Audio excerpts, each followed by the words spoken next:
Hello everyone, कैसे हैं आप सब लोग। मैं उम्मीद करता हूँ आप सब बढ़िया होंगे। आज के सेशन में कैसे चैप्टर को डिस्कस करेंगे जो आपके एग्जाम के पर्सपेक्टिव से बहुत ही ज़्यादा इंपॉर्टेंट है। और रिसेंटली अभी नवंबर 23 में उसका 8 मार्क्स का क्वेश्चन पूछा गया था। दैट इज योर मैट या असेसमेंट ऑफ कंपनीज भी जिसे बोलते हैं। और इस चैप्टर को समझने से पहले अपन क्या करते हैं, कुछ बेसिक बातें इस चैप्टर से रिलेटेड उसको समझ लेते हैं, फिर सीधा मेन कॉन्सेप्ट की तरफ चलेंगे। तो स्टार्ट करते हैं, लेट्स गेट स्टार्टेड। तो सबसे पहले इस चैप्टर में ये समझना होगा कि कैसे एक एसएससी की टैक्स लायबिलिटी कंप्यूट होती है।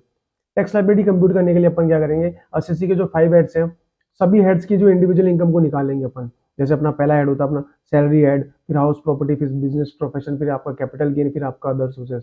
सभी हेड्स की आपने इंडिविजुअल इनकम निकाली, उन सभी इनकम को आपने टोटल किया, तो आपको जो मिलेगी वो इनकम आएगी, वो ग्रोस टोटल इनकम।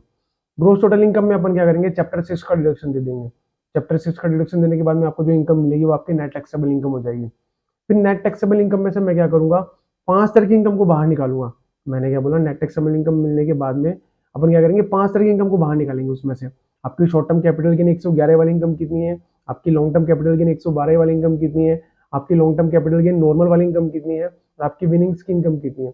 जब मैंने आपकी नेट टैक्सेबल इनकम में से इन 4 इनकम को बाहर कर दिया, तो क्या होगा, जो बैलेंस इनकम बच गई ना उसको अलग रख दूंगा मैं। नेट टैक्सेबल इनकम में से 4 इनकम को एक तरफ और एक बैलेंस इनकम को एक तरफ। ओके।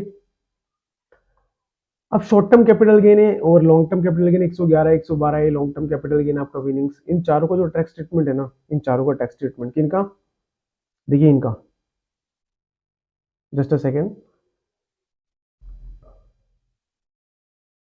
ठीक है, इन चारों का जो ट्रीटमेंट है ना, इन चारों का ट्रीटमेंट कोई भी एसएससी हो सभी के लिए सेम है। चाहे वो इंडिविजुअल एचओ हो, चाहे वो पार्टनरशिप हो, चाहे कंपनी हो, सभी के लिए सेम है। एसएससी को नहीं देखते इसके अंदर, सबके लिए सेम। जैसे शॉर्ट टर्म कैपिटल गेन हुआ इंडिविजुअल को 15% के हिसाब से टैक्सेबिलिटी आएगी, कंपनी है तो भी हो जाएगी 15%, चाहे वो फर्म हो तो भी हो जाएगी। ठीक है, लॉन्ग टर्म कैपिटल गेन 112 वाला हुआ, इंडिविजुअल है तो 1 लाख से ऊपर 10% के हिसाब से, चाहे पार्टनरशिप फर्म हो तो भी वो 1 लाख से ऊपर 10% के हिसाब से, है ना। और कंपनी हुआ तो भी सेम 1 लाख से ऊपर 10% के हिसाब से।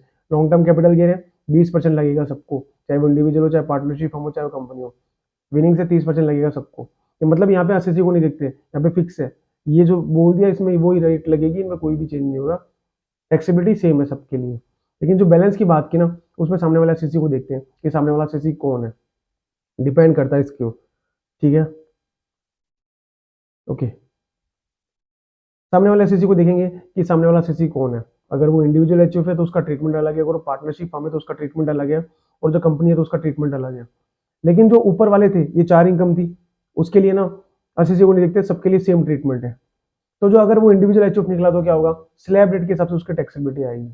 स्लैब रेट में भी फिर अपन देखेंगे कि भाई वो ओल्ड रिजीम फॉलो करता है, न्यू रिजीम फॉलो करता है। ठीक है, उसके हिसाब से उसका टैक्स निकाल लेंगे, जो भी बैलेंस इनकम आएगी। चार के जो 4 था वो सेपरेट हो गया और ये अलग हो गया। इस वाले में अपन देखेंगे कि भाई वो इंडिविजुअल एचओफ है तो स्लैब रेट के हिसाब से उसकी टैक्सेबिलिटी निकालेंगे, फिर स्लैब रेट में भी देखेंगे ओल्ड रिजीम है न्यू रिजीम है। ठीक है, फिर बात करते हैं, अगर वो पार्टनरशिप फॉर्म निकला तो क्या होगा, 30% के हिसाब से उस पर फ्लैट रेट टैक्स निकल जाएगा। किसके ऊपर, बैलेंस इनकम के ऊपर, क्योंकि अपन बैलेंस इनकम पे ही देख रहे हैं कि सामने वाला एसएससी कौन है। पार्टनरशिप फॉर्म निकला तो बैलेंस इनकम पे सीधा 30% अप्लाई हो जाएगा। कंपनी की बात करते हैं, फॉरेन कंपनी निकली तो 40% के हिसाब से टैक्स लग जाएगा उसके ऊपर। अगर वो इंडियन कंपनी है तो उस पर 30% या 25%, वो डिपेंड करता है कि उसका लास्ट टू लास्ट ईयर का टर्नओवर कितना है। लास्ट टू लास्ट ईयर का टर्नओवर जैसे अभी चल रहा है आपका 23-24, ठीक है, तो लास्ट टू लास्ट ईयर कितना हो गया, 21-22 का टर्नओवर 400 करोड़ तक है, तो उस पर टैक्स रेट 25% अप्लाई होगी। अदरवाइज अगर उससे ज्यादा निकला तो 30% की टैक्स रेट निकल जाएगी। तो ये जो सारी चीजें थी, इससे क्या निकल के आएगा आपका, इन सब चीजों से क्या निकल के आएगा, आपका टैक्स निकल के आएगा, बेसिक टैक्स जिसको बोलते हैं। देखिए मैंने क्या किया, नेट टैक्सेबल इनकम के ना टुकड़े कर दिए, उसको मैंने 5 भागों में तोड़ा। 111 है, 112 है, आपका long term capital gain normal वाला विनिंग्स, फिर आपकी बैलेंस इनकम। इस सबसे जो ये यहाँ पे आपका निकल के आ गया, आपका बेसिक टैक्स निकल के आया है। ठीक है, लेकिन लेकिन क्या होता है कि अगर आपकी नेट टैक्सेबल इनकम है ना 5 लाख तक की है, आपकी नेट टैक्सेबल इनकम अगर 5 लाख तक की है ना, तो गवर्नमेंट उसको गरीब मानती है, बोलती है कि ये लोग गरीब की कैटेगरी में आते हैं, और उनको क्या करती है, रिबेट देती है 87A में, और उनकी जो टैक्स लायबिलिटी उसको जीरो कर देती है। अगर आप, लेकिन वो भी कब लगेगा, जब आप रेसिडेंट इंडिविजुअल हो, ध्यान रखना, आप रेसिडेंट इंडिविजुअल हो और आपकी जो नेट टैक्सेबल इनकम है ना अगर 5 लाख तक है, तो आपको रिबेट 87A मिलती है, जिसमें आपकी टैक्स लायबिलिटी जीरो हो जाती है। वो सिर्फ रेसिडेंट इंडिविजुअल पे लगता है, ध्यान रखना, सभी के लिए नहीं है वो।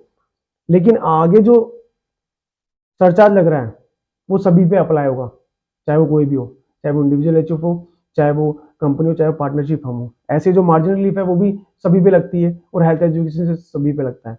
लेकिन ये जो आपका 87 है था ना, उसके लिए सिर्फ रेसिडेंट इंडिविजुअल होना चाहिए आप, ठीक है। अब मैंने बोला सरचार्ज है सभी पे लगेगा। अब गरीबों के लिए तो रिबेट दे दिया 87 है, अमीरों पे लगा दिया सरचार्ज। अब है ना, सरचार्ज की टैक्सेबिलिटी है ना डिपेंड करती है, मतलब सरचार्ज कैसे लगेगा वो डिपेंड करता है आपकी नेट टैक्सेबल इनकम कितनी है। देखिए, सरचार्ज डिपेंड करता है आपकी नेट टैक्सेबल इनकम कितनी है और आप असेसी कौन से हो। अगर आप इंडिविजुअल एचयूएफ हो तो आपको ना 50 लाख तक, 50 लाख तक आपके ऊपर कोई भी है ना, 50 लाख तक आपके ऊपर कोई भी सरचार्ज नहीं लगेगा। आपकी इनकम 50 लाख से ज्यादा है और 1 करोड़ तक है तो आप पे 10% सरचार्ज लग जाएगा। आपकी इनकम 1 करोड़ से ज्यादा और 2 करोड़ तक है तो 15% सरचार्ज लग जाएगा। 2 करोड़ से ज्यादा है और 5 करोड़ तक है तो 25% सरचार्ज लग जाएगा। और 5 करोड़ से ज्यादा है तो आप पे 37% सरचार्ज लग जाएगा। ऐसे पार्टनरशिप फर्म का दे रखा है जस्ट नीचे। पार्टनरशिप फर्म का क्या है, 1 करोड़ तक कुछ भी सरचार्ज नहीं लगता, जीरो। 1 करोड़ से ज्यादा है तो 12% सरचार्ज लग जाएगा। ऐसे इंडियन कंपनी के बारे में बता रखा है और ऐसे फॉरेन कंपनी के बारे में बता रखा है। इंडियन कंपनी के लिए बोला 1 करोड़ तक ना कोई भी सरचार्ज नहीं है, 1 करोड़ से ज्यादा 5 करोड़ तक 7% सरचार्ज है और 5 करोड़ से ज्यादा पे 12% सरचार्ज है। ऐसे फॉरेन कंपनी के लिए बोला 1 करोड़ तक नील सरचार्ज, 1 करोड़ से 5 करोड़ तक आप पे 2% सरचार्ज है और 5 करोड़ से ज्यादा पे 5% सरचार्ज है। मतलब 7 12 2 5 हो गया। तो सरचार्ज किस पे लगता है, अमीरों पे ध्यान, अमीरों पे लगता है। ओके, एक चीज ध्यान रखना, लगेगा या नहीं लगेगा सरचार्ज, इसके लिए अपन हम नेट टैक्सेबल इनकम को पकड़ते हैं कि आपकी नेट टैक्सेबल इनकम कितनी है और लगता कहाँ पे, कौन सी पोजीशन पे लगता है। देखिए वो यहाँ लगता है, इस वाले अमाउंट पे लगता है, ठीक है। मतलब उसकी डिपेंडेंसी डिपेंड करती है नेट टैक्सेबल इनकम पे, ओके। और वो लगता कौन सी जगह पे वो अलग है, दोनों बातें अलग अलग, ध्यान रखिएगा। लगेगा यहाँ पे और सरचार्ज को देखेंगे कि भाई लगेगा या नहीं लगेगा, उसके लिए नेट टैक्सेबल इनकम को पकड़ेंगे, ठीक है। ये आपका सरचार्ज आ गया। अब क्या होगा, मार्जिनल लिफ्ट मिलता है। मार्जिनल लिफ्ट कहाँ मिलता है, मैं नीचे जाके आपको समझाऊंगा। एक मार्जिनल लिफ्ट होती है वो आपको मिलती है, जैसे इसके नीचे समझेंगे अपन थोड़ी देर में, ठीक है। मार्जिनल लिफ्ट और वो सभी पे ध्यान रखना। अब हेल्थ एजुकेशन से सभी के लिए ध्यान रखना, तो मैंने यही बोला, सरचार्ज अमीरों पे लगता है, हेल्थ एजुकेशन सभी सभी के लिए, ठीक है। तो एक ऐसा कह सकते हैं कि गरीबों के लिए 87 है, अमीरों के लिए सरचार्ज और हेल्थ एजुकेशन सभी के लिए, ओके। फिर आपका जो इसके बाद जो नेट निकल के आएगा वो आपका आ जाएगा टैक्स पेबल या टैक्स रिफंडेबल, जो भी आपका डिपेंड करता है, ठीक है। ओके, ठीक है, आगे बढ़ते हैं। अभी मैंने ऊपर आपको बताया कि आपको क्या करना है, 5 ईयर्स की इनकम को आपको टोटल करना है। देखिए मैंने आपको यहाँ बताया था ना, तो मैंने आपको यहाँ बताया था कि आपको इनकम फ्रॉम बिजनेस प्रोफेशन भी निकालना होगा। इनकम फ्रॉम बिजनेस प्रोफेशन का कैसा ट्रीटमेंट करते हैं उसको एक बार थोड़ा और क्लियरली समझने की कोशिश करते हैं। तो अपन इनकम फ्रॉम बिजनेस प्रोफेशन की इनकम कैसे निकालते हैं, एक बार उसको और थोड़ा सा एक्सप्लेन करते हैं। देखिए इनकम फ्रॉम बिजनेस प्रोफेशन को निकालने के लिए आपको क्या करना होगा, सबसे पहले आपको जो है ना वहाँ पे P&L अकाउंट दिया होगा।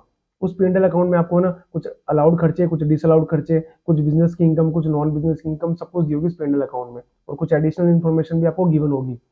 अब ये जो P&L अकाउंट बनाया ना, ऐसे बंदे ने बनाया जिसको सिर्फ अकाउंट्स की नॉलेज है, टैक्स की नॉलेज नहीं है। तो अपन को जो नेट प्रॉफिट निकालना है ना, जो इनकम निकालनी है वो एज पर टैक्स निकालनी है। तो अपन क्या करेंगे, टैक्स के एडजस्टमेंट इसमें करेंगे। देखिए आपको क्या करना होगा, सबसे पहले जो डिसअलाउड खर्चे हैं एज पर टैक्स उसको क्या कर देंगे, ऐड कर देंगे। आपके जो ना नॉन बिजनेस इनकम है, जो इस ऐड की इनकम नहीं है, उसको क्या कर देंगे, लेस कर देंगे। जो अनरिकॉर्डेड बिजनेस एक्सपेंडिचर थे, जो एडिशनल इन्फॉर्मेशन में थे, उनको क्या कर देंगे, अपन लेस कर देंगे। और आपकी जो अनरिकॉर्डेड बिजनेस इनकम थी उसको क्या कर देंगे, अपन ऐड कर देंगे। मैंने क्या किया, डिसअलाउड को ऐड कर दिया, नॉन बिजनेस इनकम को लेस कर दिया, जो इस हेड की इनकम नहीं है। अनरिकॉर्डेड बिजनेस एक्सपेंडिचर को अपन ने क्या कर दिया, लेस कर दिया। और जो आपके अनरिकॉर्डेड बिजनेस इनकम थी उसको क्या कर दिया, अपन ने ऐड कर दिया। आफ्टर दैट आपको क्या मिलेगी, इनकम फ्रॉम बिजनेस प्रोफेशन।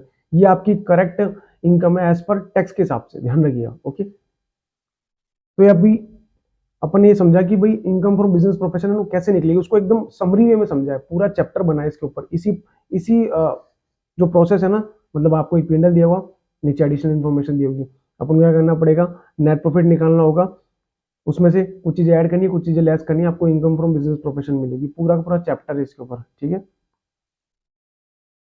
और अभी मैंने आपको ऊपर बताया था कि भाई आपको मार्जिन रिलीफ मिलती है जस्ट सरचार्ज के नीचे, सरचार्ज के नीचे इसकी पोजीशन होती है, ठीक है। तो वो कैसे लगती है उसको समझने की कोशिश करते हैं। देखिए सपोज दैट कोई इंडियन कंपनी है ना, उसकी इनकम अभी 1 करोड़ है और उस पर टैक्स लग रहा है 1 करोड़ के ऊपर 30% के हिसाब से 30 लाख रुपए।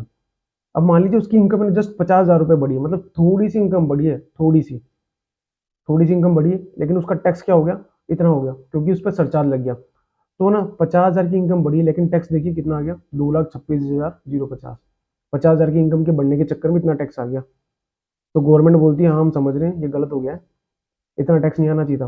तो जितनी इनकम बढ़ी है ना, ये जितनी इनकम कितनी बढ़ी है, 50,000 की इनकम बढ़ी है ना, तो उतना तो तू क्या कर दे, 80 टैक्स दे दे। 50,000 की इनकम बढ़ी है, 50,000 का टैक्स दे दे, इतना तो जायज है।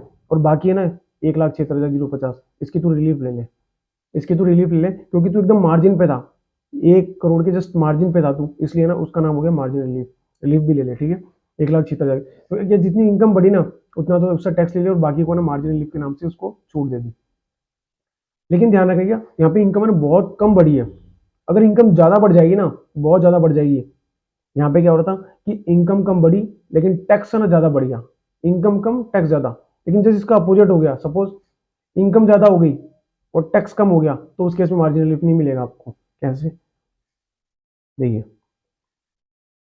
इनकम कितनी बढ़ी, 20 लाख से इनकम ज्यादा बढ़ गई, टैक्स कम हो गया, 8,52,000 है, ध्यान रखना वो, ठीक है।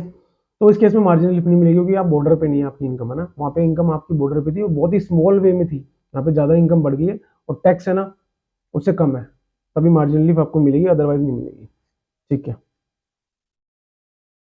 तो ये सारी बात एक कुछ बेसिक बातें थी जो इस चैप्टर को ना समझने के लिए आपको बहुत जरूरी है। अब सीधा अपन क्या करते हैं, मेन कॉन्सेप्ट पे आते हैं, आपके मैट पे।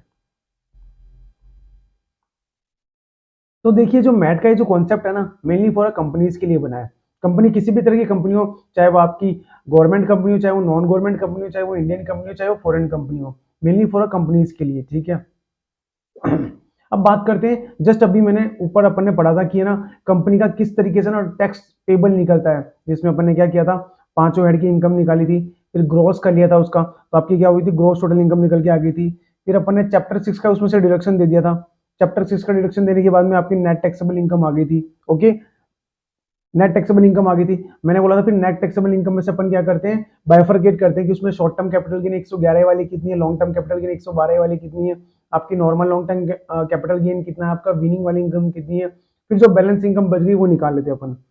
अब मैंने बताया था ये जो 4 इनकम है ना, इन चारों इनकम का जो ट्रीटमेंट है ना सबके लिए सेम होता है, चाहे वो कोई भी एससीसी हो, कोई फर्क नहीं पड़ता। लेकिन जो लास्ट वाली इनकम है ना, उसको ना वो डिपेंड करती है कि एससीसी कौन सा है। अब यहाँ एससीसी जब कंपनी है ना, तो उसकी टैक्स रेट कितनी होगी, अगर वो फॉरेन कंपनी है तो 40%, अगर वो इंडियन कंपनी है तो 30% या 25%, डिपेंड करता है उसका लास्ट टू लास्ट ईयर का टर्नओवर कितना है, ठीक है। इन सबसे क्या हुआ, इन चारों का मैंने टैक्स निकाला, ठीक है, और मैंने इस बैलेंस वाली इनकम का टैक्स निकाला, तो क्या हो गया, आपका बेसिक टैक्स निकल के आ गया, एक बेसिक टैक्स निकल के आ गया। बेसिक टैक्स पे क्या होगा, आपका सरचार्ज अप्लाई होगा, फिर उस पर हेल्थ एजुकेशन सेस अप्लाई करेंगे, तो आपका टैक्स पेबल निकल के आ गया। किसका, कंपनी इसका बात कर रहा हूं मैं, कंपनी नॉर्मल स्कीम में ऐसे टैक्स पे करती है, ओके, कंपनी नॉर्मल स्कीम में ऐसे टैक्स पे करती है, ठीक है। यहाँ तक की बात हो गई। आप सपोज कीजिए कि कोई कंपनी है, कंपनी है सेज में काम कर रही है, बहुत हैवी टर्नओवर है, करोड़ों का एक्सपोर्ट कर रही है, और नीचे से क्या कर रही है, यहाँ पे जो डिडक्शन के फॉर्म में क्या कर रही है, वो पूरा का पूरा ना एग्जम्पशन क्लेम कर रही है 10AA में। 10AA में क्या होता है, स्टार्टिंग के 5 ईयर्स तक क्या होता है, जो भी आपका एक्सपोर्ट प्रॉफिट होता है ना, पूरा का पूरा एग्जाम हो जाता है। बहुत हैवी डिडक्शन ले लिया, 100 करोड़ रुपए कमाए, पूरा का पूरा 100 करोड़ क्या किया, डिडक्शन ले लिया, खेल गई भाई वो तो। और इसकी जगह दूसरे बंदे को देखिए जो कोई 10 से 15 लाख रुपए कमा रहा है, कोई नॉर्मल बंदा, गवर्नमेंट उससे कितना हैवी टैक्स ले रही है, लाखों में टैक्स ले रही है, ठीक है। कितना अनफेयर हो रहा है, कितना अनफेयर हो रहा है। 100 करोड़ रुपए कमाने वाली जो कंपनी है वो 1 रुपए भी टैक्स नहीं दे रही, और जो 10-15 लाख रुपए कमा रहा है उसके ऊपर लाखों का टैक्स आ रहा है। गवर्नमेंट ने बोला ऐसा नहीं चलेगा, ऐसा नहीं चलेगा। ये जो कंपनीज है ना, जो इनकम बेस्ड डिडक्शन क्लेम कर रही है, जो जिनका टैक्स पेबल है ना जीरो, लेकिन इनकम बहुत हाई है, इनसे कुछ तो लेना पड़ेगा, छोड़ेंगे नहीं कि कुछ तो लेना पड़ेगा, एक मिनिमम बेयर अमाउंट तो लेना ही पड़ेगा, मिनिमम बेयर अमाउंट तो लेना ही पड़ेगा, छोड़ेंगे नहीं। गवर्नमेंट ने बोला बुक प्रॉफिट निकालो, इनका बुक प्रॉफिट निकालो, उसका 15% ले लो इनसे, ठीक है, प्लस सरचार्ज, प्लस ये भी लगा दो इनके ऊपर, जो निकल के आएगा ना ये मिनिमम देना ही पड़ेगा, मिनिमम देना ही पड़ेगा। ये अल्टरनेट है किसका, ये अल्टरनेट है किसका, जो ये जीरो टैक्स दे रहे थे उसका, ये मिनिमम देना ही पड़ेगा। वो अल्टरनेट है किसका, जो ये जीरो टैक्स दे रहे थे अभी तक, उसका अल्टरनेट है, इतना दे दो। ये सब लोग चिल्लाने लग गए कंपनीज, अरे फिर काय के लिए स्कीम लॉन्च करी थी, हमको क्यों बेवकूफ़ बनाई इतने दिन। गवर्नमेंट ने बोला चुप, एकदम चुप। फॉरेन कंपनी, तेरी टैक्स रेट 40% है ना, अभी भी तेरे से 15% ले रही, चुप रह एकदम। इंडियन कंपनी, तेरी टैक्स रेट 30% है, तेरी टैक्स रेट 25% है, अभी भी तेरे से 15% ले रहे, चुप रहे। सबको चुप करने के लिए बोल दिया। सब लोग चुप हो गए। ठीक है, अब क्या करें, कर भी क्या सकते हैं, गवर्नमेंट के आगे सब फेल है। 15% देने के लिए सब रेडी हो गए। तो मैट के पीछे आने का लॉजिक ये था, लोग क्या कर रहे थे, बड़े से जो कंपनीज हैं ये क्या कर रही थी, अपने जितना भी प्रॉफिट था ना सारा का सारा क्लेम कर रही थी। गवर्नमेंट के पास डेवलपमेंट के लिए पैसा ही नहीं जा रहा था। गवर्नमेंट को कुछ अल्टरनेट चाहिए था जिससे कुछ तो पैसा है, कंट्री का डेवलपमेंट करना है। तो वो ऐसे नहीं हो सकता कि भाई इतने हैवी अमाउंट इनकम कमाने वाले लोग जब कुछ भी टैक्स नहीं देंगे तो कैसे काम चलेगा। यूएसए में देखिए आप, जो फेसबुक है, जो गूगल से कितना टैक्स देती है, जितना कमाती है, मतलब उसका कम से कम 20 से 30% उनका टैक्स में जाता है। और वहाँ ऐसे ही सब पर्सन का है, वहाँ पे लोग हैवी अमाउंट में टैक्स पे करते हैं। गवर्नमेंट ने भी क्या किया कि बुक प्रॉफिट निकालो, उसका 15% है ना, टैक्स ले लो इनसे। अब बुक प्रॉफिट क्या होता है, बुक प्रॉफिट होता है आपका अकाउंटिंग प्रॉफिट। कौन सा प्रॉफिट, अकाउंटिंग प्रॉफिट। निकालो उसका 15% टैक्स ले लो। अब है ना बुक प्रॉफिट निकालने में ना ये मैट की बात हो रही है सारी ना, ये मैट की बात हो रही है। अब है ना इसमें ऐसा कोई झमेला नहीं है, 5 ऐड निकालो, ये डिडक्शन दो, ये इसमें ऐसा कुछ नहीं करते। ये स्पेशल रेट का ट्रीटमेंट है, ऐसा कुछ भी नहीं इसमें। ये स्पेशल रेट का ऐसा ट्रीटमेंट है, इसमें ऐसा कुछ भी नहीं है। सीधा बुक प्रॉफिट निकालो, खेल खत्म। इसमें ऐसा कुछ भी नहीं करना है आपको, 5 ऐड्स में डिवाइड करो, नेट टैक्सेबल इनकम निकालो। सीधा बुक प्रॉफिट आपको निकालना, 15% लगाना है। तो ये आया क्यों था, इसके पीछे आपका लॉजिक पता होना चाहिए। आया इसलिए था कि बड़े लोग क्या कर रहे थे, जितनी भी कंपनीज थी जो सहज में थी, या और भी जो सीसी होते हैं जो इनकम बेस्ड डिडक्शन क्लेम करते हैं और पूरी इनकम को जीरो कर लेते हैं, मतलब अपनी, और है ना कुछ भी टैक्स नहीं देते हैं। तो गवर्नमेंट ने सोचा नहीं, ऐसे तो काम चलेगा नहीं, कुछ ना कुछ तो लेना पड़ेगा, 15% तो लेंगे ही लेंगे, बुक प्रॉफिट का लेंगे। लेकिन ध्यान रखना, बुक प्रॉफिट का लेंगे, उसके ऊपर फिर सरचार्ज है, आपका हेल्थ एजुकेशन सेस जो लगता है वो तो लगेगा ही। ठीक है, तो इस तरीके से जो मैट को इंट्रोड्यूस किया गया, तो मैट को ना आने के पीछे ये इसका सबसे बड़ा लॉजिक था। अब आपको क्या होगा, मैट का जो क्वेश्चन आता है ना एग्जाम में, पूरा है ना, मतलब ऐसा मान लीजिए कुछ एडजस्टमेंट है, उनको ध्यान में रख लिया, उनके पीछे देख लॉजिक तो है, लेकिन आपको ना एडजस्टमेंट याद होने चाहिए। वो एडजस्टमेंट अगर आपके दिमाग में फीड है, तो आप वो क्वेश्चन है ना सिर्फ एडजस्टमेंट पे आपको फोकस करना है, और वो क्वेश्चन है ना आपको इजीली सॉल्व हो जाएगा, आपको पूरे में से पूरे नंबर मिल जाएंगे। अगर आप उन एडजस्टमेंट को ठीक तरीके से पकड़ बना लेते हैं, उनके ऊपर लॉजिक भी समझेंगे अपन एक एक एडजस्टमेंट के पीछे। तो ना उन एडजस्टमेंट को समझने के लिए मैंने क्या एक स्टोरी बनाई है, सिर्फ आपको समझने के हिसाब से। ऐसा वो स्टोरी भी ना सब ऐसे मान लीजिए काल्पनिक, ऐसा उसमें रियलिटी कुछ भी नहीं। ठीक है, तो अपन उस स्टोरी के थ्रू क्या करेंगे, पूरा का पूरा ना इसके जो एडजस्टमेंट है उनको समझने की कोशिश करेंगे। ठीक है, जिससे आपके दिमाग में बिल्कुल फिट जाए, बैठ जाएगी। आइए देखिए, ये मैंने आपको सब बता ही दिया। ठीक है, तो ये बात करते हैं, बहुत सीरियस बात है। ओके, 31 दिसंबर की बात है। मेरे दोस्त का फ़ोन आया शाम को, क्या कर रहा है, मैंने बोला कुछ नहीं। बोला चलते हैं। मैं कहाँ, बोले चलते हैं अभी कहीं तो चलेंगी। ठीक है भाई, मैंने एक और बंदे को फ़ोन लगाया, मेरे दोस्त को, भाई चलते हैं। बोला कहाँ, मैंने बोला कहीं तो चलेंगे। ठीक है, तीनों हम सवार हो गए, कार ले गए, घूम रहे, एक क्लब दिख गया अच्छा सा, क्लब में चले गए। मेरा दोस्त है एक, राकेश, और दूसरा था सुभाष। राकेश बोला मज़ा आ रहा है भाई, कुछ हो जाता क्लब में खाने पीने के लिए तो और मज़ा आता। भाई ने पीने के चक्कर में मंगा ली बियर। बोले यार कंट्रोल नहीं हो रहा, लेना ही पड़ेगा। तो ठीक है भाई ले ले। भाई ने ऑर्डर कर दी बियर। भाई मज़े में आ गया, फुल मज़े में आ रहा है, फुल मज़े में आ गया। मज़े में आने के बाद में भाई नाचने लग गया, पागलों की तरह नाच रहा है क्लब में। इतने में ही भाई की किसी से हो गई लड़ाई। अब मैं और सुभाष उसको बचा रहे, अरे भाई मत कर मत कर। हम मतलब चाहते नहीं वहाँ लड़ाई हो, तो हम उसको छुड़ा रहे हैं भाई कि चल कैसे भी करके। फिर हमको वहाँ से बाहर निकलना पड़ा, क्योंकि वहाँ पे बाउंसर ने हमें बाहर निकाल दिया। ओके, शुरुआत देखिए कैसी हुई है। घर से निकले अच्छी तरीके से, क्लब में पहुँच गए अच्छी तरीके से, वहाँ पिया पिया, और वहाँ लड़ाई हो गई। कैसी किस तरीके से देखो सिचुएशन बदल रही है। बाहर निकले, घूम रहे, अब वहाँ से बाहर निकले, इतना एंट्री फीस दिया, वहाँ खाया पिया, इतना पैसा खर्च हुआ, अब गाड़ी लेके घूम रहे हैं। खाए कहाँ, खाना कहाँ खाए, भूख लग रही है, पूरी रात घूम रहे हैं, पेट्रोल फूक दिया, सब ढाबे वाबे सब बंद।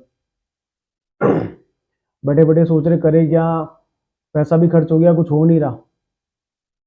पैसा भी खर्च करे, कुछ हो भी नहीं रहा, मज़े भी नहीं आए, पैसे भी वेस्ट हो गए। फिर इतने में सुभाष बोलता है, भाई ये सब तो ठीक है, अरे कल मेरा इनकम टैक्स और पे करना है। सपोज कीजिए अपन ऐसी दुनिया में जी रहे हैं जहाँ पे मैंने जोड़ने के पर्पज से सब बना रहा हूँ, ठीक है, ऐसा कुछ है नहीं रियलिटी। सुभाष बोल रहा है, भाई वो सब तो ठीक है, अब कल इनकम टैक्स पे करना है, कहाँ से करूंगा इनकम टैक्स पे, पैसे नहीं है मेरे पास में। राकेश बोल रहा है, अरे यार तू टेंशन क्यों लेता है, डिविडेंड आएगा ना अपने पास में, कर देंगे, पे कर देंगे, डोंट वरी, डोंट वरी, पे कर देंगे। मैंने बोला, अरे यार डिविडेंड नहीं मिलेगा इसको, क्योंकि उसकी सारी सब्सिडरी है ना, जिसे डिविडेंड की उम्मीद करा, सब डूब रही है, वो कंपनी भी डूबेगी, वो भी डूबेगी। सुभाष को आगे चक्कर, सुभाष ने सरेंडर कर दिया, बोला प्रोविजन बना लेता हूँ भाई, खत्म है मेरा तो खेल, खत्म है खेल। सारी स्टोरी है, ठीक है। देखिए मैंने क्या बोला, सबसे पहले हम घर से क्या हो गए थे, बाहर निकल गए थे, घर से तीनों की तीनों फरार हो गए। फरार हो गए, हम बैठे किसी क्लब में, क्लब में जो है राकेश भाई ने क्या किया, ऑर्डर कर दिया बियर, आने दो भाई, बियर मंगा ली, ठीक है। राकेश भाई नाचते नाचते पागल हो गए, चढ़ गई फुल टुल हो गए, भाई की हो गई लड़ाई। वहां से निकले कैसे करके, फिर घूमते रहे घूमते रहे, पैसा भी लग गया, एंट्री फीस दी वहाँ पे, और वहाँ पे अंदर बहुत खर्चा हो गया। फिर गाड़ी लेके तेल फूक रहे, वहाँ पे भी बहुत खर्चा हो गया, लॉस ही लॉस हो रहा सब कुछ। फिर सुभाष का दिमाग, फिर क्या बोले, यार कल पैसे भी पे करने इनकम टैक्स के, कैसे पे करेंगे। राकेश ने बोला, डिविडेंड आ जाएगा, टेंशन मत ले, डिविडेंड आ जाएगा। अरे मैंने बोला नहीं आएगा, उसकी सारी कंपनी जिसे उम्मीद करा ना, सब डूबी हुई है, वो भी डूबेगी कंपनी, कुछ नहीं मिलेगा। सुभाष ने सरेंडर कर दिया, सुभाष वहीं बेहोश हो गया। पूरी पूरी कहानी है, देखिए, ठीक है। अब इस कहानी में ना कीवर्ड्स को पकड़ते हैं अपन, कीवर्ड्स को पकड़ते हैं, फिर पूरे के पूरे जो है ना आपके, जो मेन है इसके अंदर जो एडजस्टमेंट है, वो आपको सब पकड़ में आ जाएंगे। देखिए, देखिए मैंने क्या बोला, पहले हम सारे के सारे एक दूसरे को फ़ोन किए, तीनों घर से फरार हो गए। यहाँ ये आपका FRR आ गया, ठीक है, तीनों घर से आउट, शाम होते ही तीनों घर से आउट। क्लब में पहुंच गए, राकेश भाई का जी मचाया, राकेश भाई ने ऑर्डर कर दी ये। राकेश ने बोला आने दे भाई, आने दे, देखा नहीं उसने, आए जा रही है, आए जा रही है। राकेश नाचते नाचते हो गया पागल, हो गई किसी से डिशूम डिशूम, राकेश की हो गई डिशूम डिशूम, है ना। यहाँ पे ना मैंने साइन भी लिखे हैं, लेकिन आपको साइन को ना मैं जस्ट अभी समझाऊंगा, पहले आपको मैं स्टोरी समझाना चाह रहा हूँ, ठीक है, पूरी की पूरी। राकेश की होगी डिशुम डिशुम। अब क्या हुआ, एंट्री फीस डूब गई, अंदर खाया वो सब डूब गया, क्योंकि मजा ही नहीं आया, है ना। बाहर घूम रहे अब रात में, गाड़ी का तेल फूक दिया, पुलिस वालों ने पकड़ दिया, चालान काट दिया, लॉस पे लॉस हो गया, बहुत लॉस हो गया, बहुत लॉस हो गया प्रॉफिट का। कीवर्ड्स पकड़ना, ये जो जितने भी पिंक है ना, सारे के सारे कीवर्ड्स है, FRR, BR और DD, ओके। बी यहाँ पे, यहाँ ये लॉस पूरा का पूरा कीवर्ड्स है, ये प्रॉफिट भी पूरा का पूरा कीवर्ड्स है ना। बहुत लॉस हो गया प्रॉफिट का, ओके। सुभाष गाड़ी में बैठा बैठा क्या सोच रहा है, यार इनकम टैक्स पे करना है, कहाँ से पे करूंगा, अभी हुआ जो हुआ है, अब कल का क्या करेंगे। उसने बोला डिविडेंड मिलेगा, टेंशन मत ले। मैंने बोला अरे कुछ नहीं मिलेगा, सब खत्म है खेल, वो पहले ही सब्सिडी सब बर्बाद है, वो कंपनी भी बर्बाद है, ये लॉस ऑफ सब्सिडरी हो गया। सुभाष फैल गया, सुभाष बोला प्रोविजन बनाना पड़ेगा लाइबिलिटी असेट्स का, ठीक है। तो ये पूरी की पूरी कहानी थी, एक पूरी पूरी की पूरी कहानी थी। अब है ना, मैंने कुछ यहाँ पे साइन यूज किए हैं, साइन का बहुत इंपॉर्टेंस है, ध्यान रखना, ओके। एक प्लस का साइन, एक माइनस का साइन है। प्लस का साइन कैसे है कि जब हम निकले थे ना घर से, हम बहुत खुश थे, आज तो मजा आएगा, आज तो मजा ही आ जाएगा भाई, आज तो पूरा दिन घूमेंगे, पूरा ये वो ये। लेकिन जब हमारी हालत क्या हुई निकलते टाइम पे, एक तो हमको निकाला गया, ऊपर से हम डिमोटिवेट फील कर रहे थे, अरे क्या हो गया हमारे साथ में, है ना। इतना मस्त क्लब में घुसे थे, एंट्री ले गया शेर की जैसे, देखो हम हमारी कैसी हालत हो गई। तो माइनस का साइन यूज में आ गया, तो एक बार प्लस जब घुसे थे, और एक बार माइनस जब निकल रहे हैं, है ना। यहाँ पे सब नेगेटिव फीलिंग है, यहाँ पे इस वाले पॉइंट पे तो सारी नेगेटिव फीलिंग है। कैसे, एक तो बाहर निकले, घूम रहे कुछ हो नहीं रहा, खाना नहीं मिल रहा, और ना पुलिस वालों ने चालान काट दिया, माइनस फीलिंग आ गई, पूरी पूरा का पूरा माइनस हो गया, बहुत प्रॉफिट का लॉस हो गया, अंदर एंट्री फीस डूब गई, बहुत खर्चा हो गया, ठीक है, कुछ मिला नहीं, ठीक है। लेकिन यहाँ पे प्लस का साइन यूज किया मैंने, क्योंकि ये जो पूरी स्टोरी नहीं, ये वाली, ये हमको सीख दे रही है, क्योंकि अंत में वो कहते हैं ना, अंत भला तो सब भला, अंत भला तो सब, ये हमको सब सीख दे रही है कि नेक्स्ट टाइम है ना ऐसी कोई हरकत ना करें आप, है ना। तो इससे हमको क्या ऐसा लग रहा है कि हाँ चल ठीक है भाई, छोटे लेवल पे बात दब गई, कोई बड़ी बात नहीं थी ना, तो इसको हमको सीख मिली है, इसको मैंने पॉजिटिव वे में लिया है। तो ये जो लास्ट वाले जो 4 पॉइंट है ना, 1 2 3 और 4, इसको मैंने पॉजिटिव वे में कंसिडर किया है, पॉजिटिव वे में, ठीक है। तो मैंने वहाँ प्लस का साइन यूज किया है, ऐसा माना कि अंत भला तो सब भला, ठीक है। तो इस तरीके से आपकी जो कीवर्ड्स हैं और आपके जो प्लस माइनस के साइन है आपको ऐसे पकड़ में रखने दिमाग में, क्योंकि ये सारे के सारे ना क्वेश्चन में आपके यूज आएंगे, ध्यान रखना।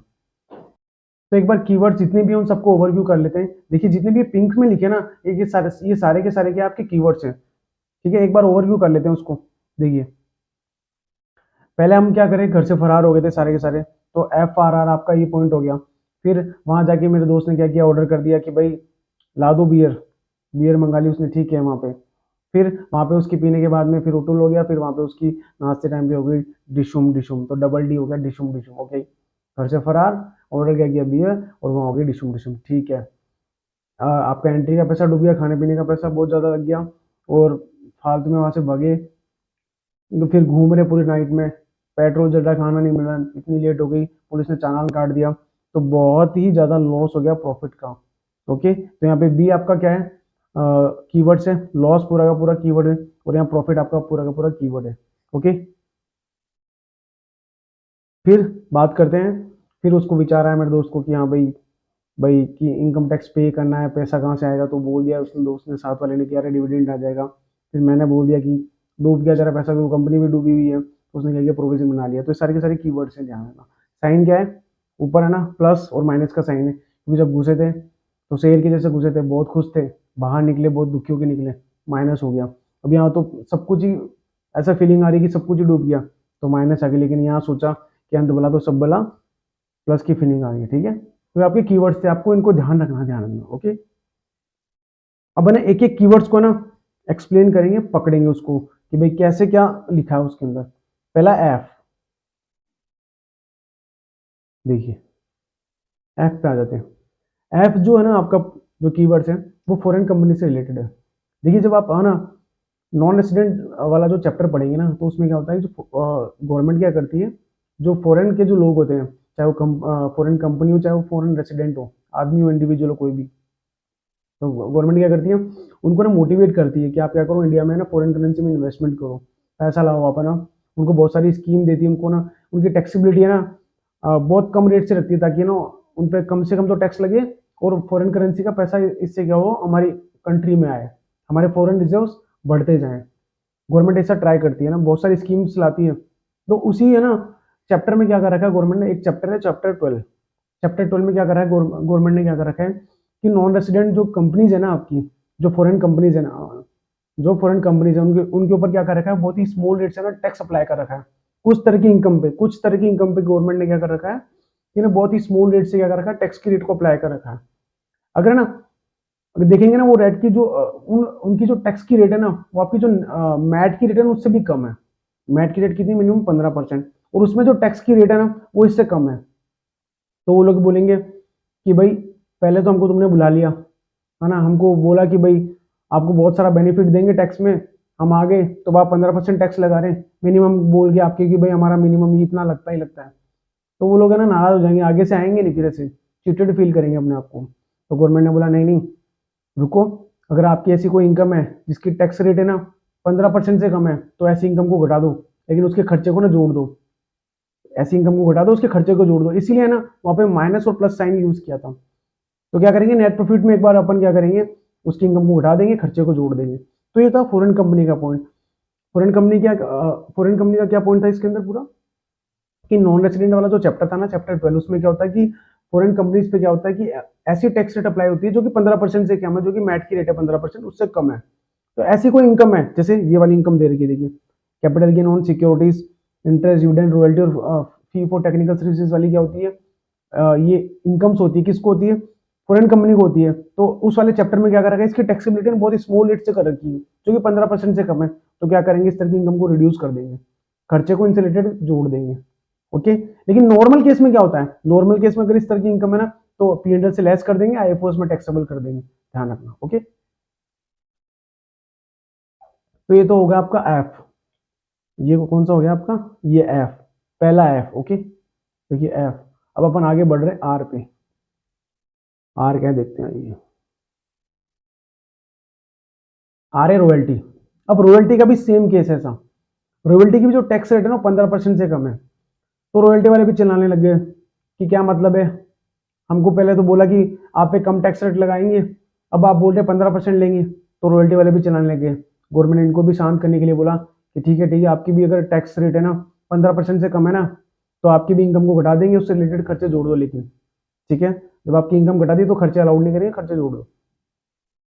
तो क्या कर देंगे, यहाँ से हटा देंगे और खर्चे को जोड़ देंगे। लेकिन नॉर्मल केस में क्या करेंगे, इसकी टैक्सेबिलिटी रॉयल्टी की कहाँ होती है, आपको पता है आईएफओएस में होती है। ओके, तो एफ के बाद जो आर था ना वो यहाँ से पकड़ लिया अपन ने। क्या था आर का मतलब, रॉयल्टी। तो दोनों क्या थे, दोनों 15% से कम टैक्सेबिलिटी वाले पॉइंट थे। तीसरे पॉइंट पे आ जाओ। सो आपका जो नेक्स्ट आ रहा है वो है ट्रांसफर टू रिजर्व।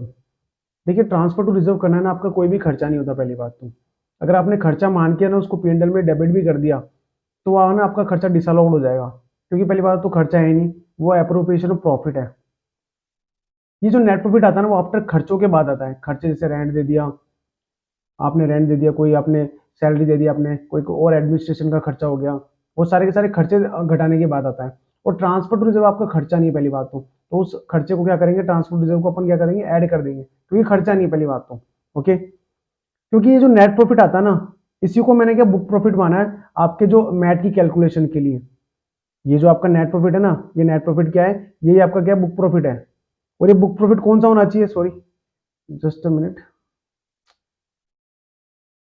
हाँ ये नेट प्रॉफिट क्या होना चाहिए, करेक्ट होना चाहिए, क्योंकि यही बुक प्रॉफिट है आपका। और बुक प्रॉफिट करेक्ट होना चाहिए बिल्कुल। ट्रांसफर टू रिजर्व करना आपका खर्चा ही नहीं है, तो आपने जो खर्चा अलाउड ही नहीं वो खर्चा डाल रखा है तो उसको ऐड कर देंगे, उसका 15% लेना है आपको। तो करेक्ट प्रॉफिट करने के लिए अपन क्या करेंगे, ट्रांसफर टू रिजर्व को ऐड बैक कर देंगे वापस। तो ये क्या हो जाएगा, ऐड हो जाएगा। तो एक बार प्लस हो गया। ओके, अब एक बार माइनस करेंगे।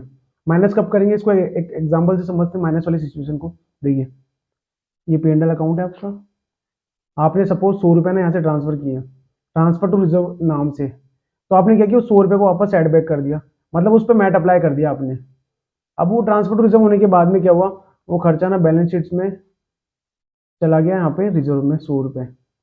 ओके, अब आप इसी 100 रुपये को उठा के ना वापस पी&एल में डाल रहे हैं, यहाँ पे पी&एल में डाल रहे हैं यहाँ पे। अगर इस 100 रुपये को मैं क्या करूंगा, पी&एल में क्रेडिट रहने दूंगा ना, अगर क्रेडिट ही रहने दिया तो इस पर 2 बार टैक्स लग गया। एक बार तो जब वो ट्रांसफर हो रहा था तब, और एक बार आपने क्या किया, इसको ना इसी में जुड़े रहने दिया, पी&एल की इनकम मान ली इसको, तो क्या हो गया, वो वापस 2 बार टैक्स हो गया। एक बार यहाँ पे जब ट्रांसफर किया गया था, और एक बार कब, जब आपने इसको पी&एल से हटाया नहीं, पी&एल में पड़े रहने दिया, तो क्या हो गया, वो डबल टाइम टैक्सेबल हो गया। तो क्या करेंगे अपन, इसको डबल टैक्सेशन से बचाने के लिए इसको यहाँ से माइनस कर देंगे। अगर वो पहले है ना पी&एल से बनाया गया था, तो ये जो पैसा है ना रिजर्व में कहां से पहुंचा था, पी&एल से पहुंचा था, तो ध्यान रखना।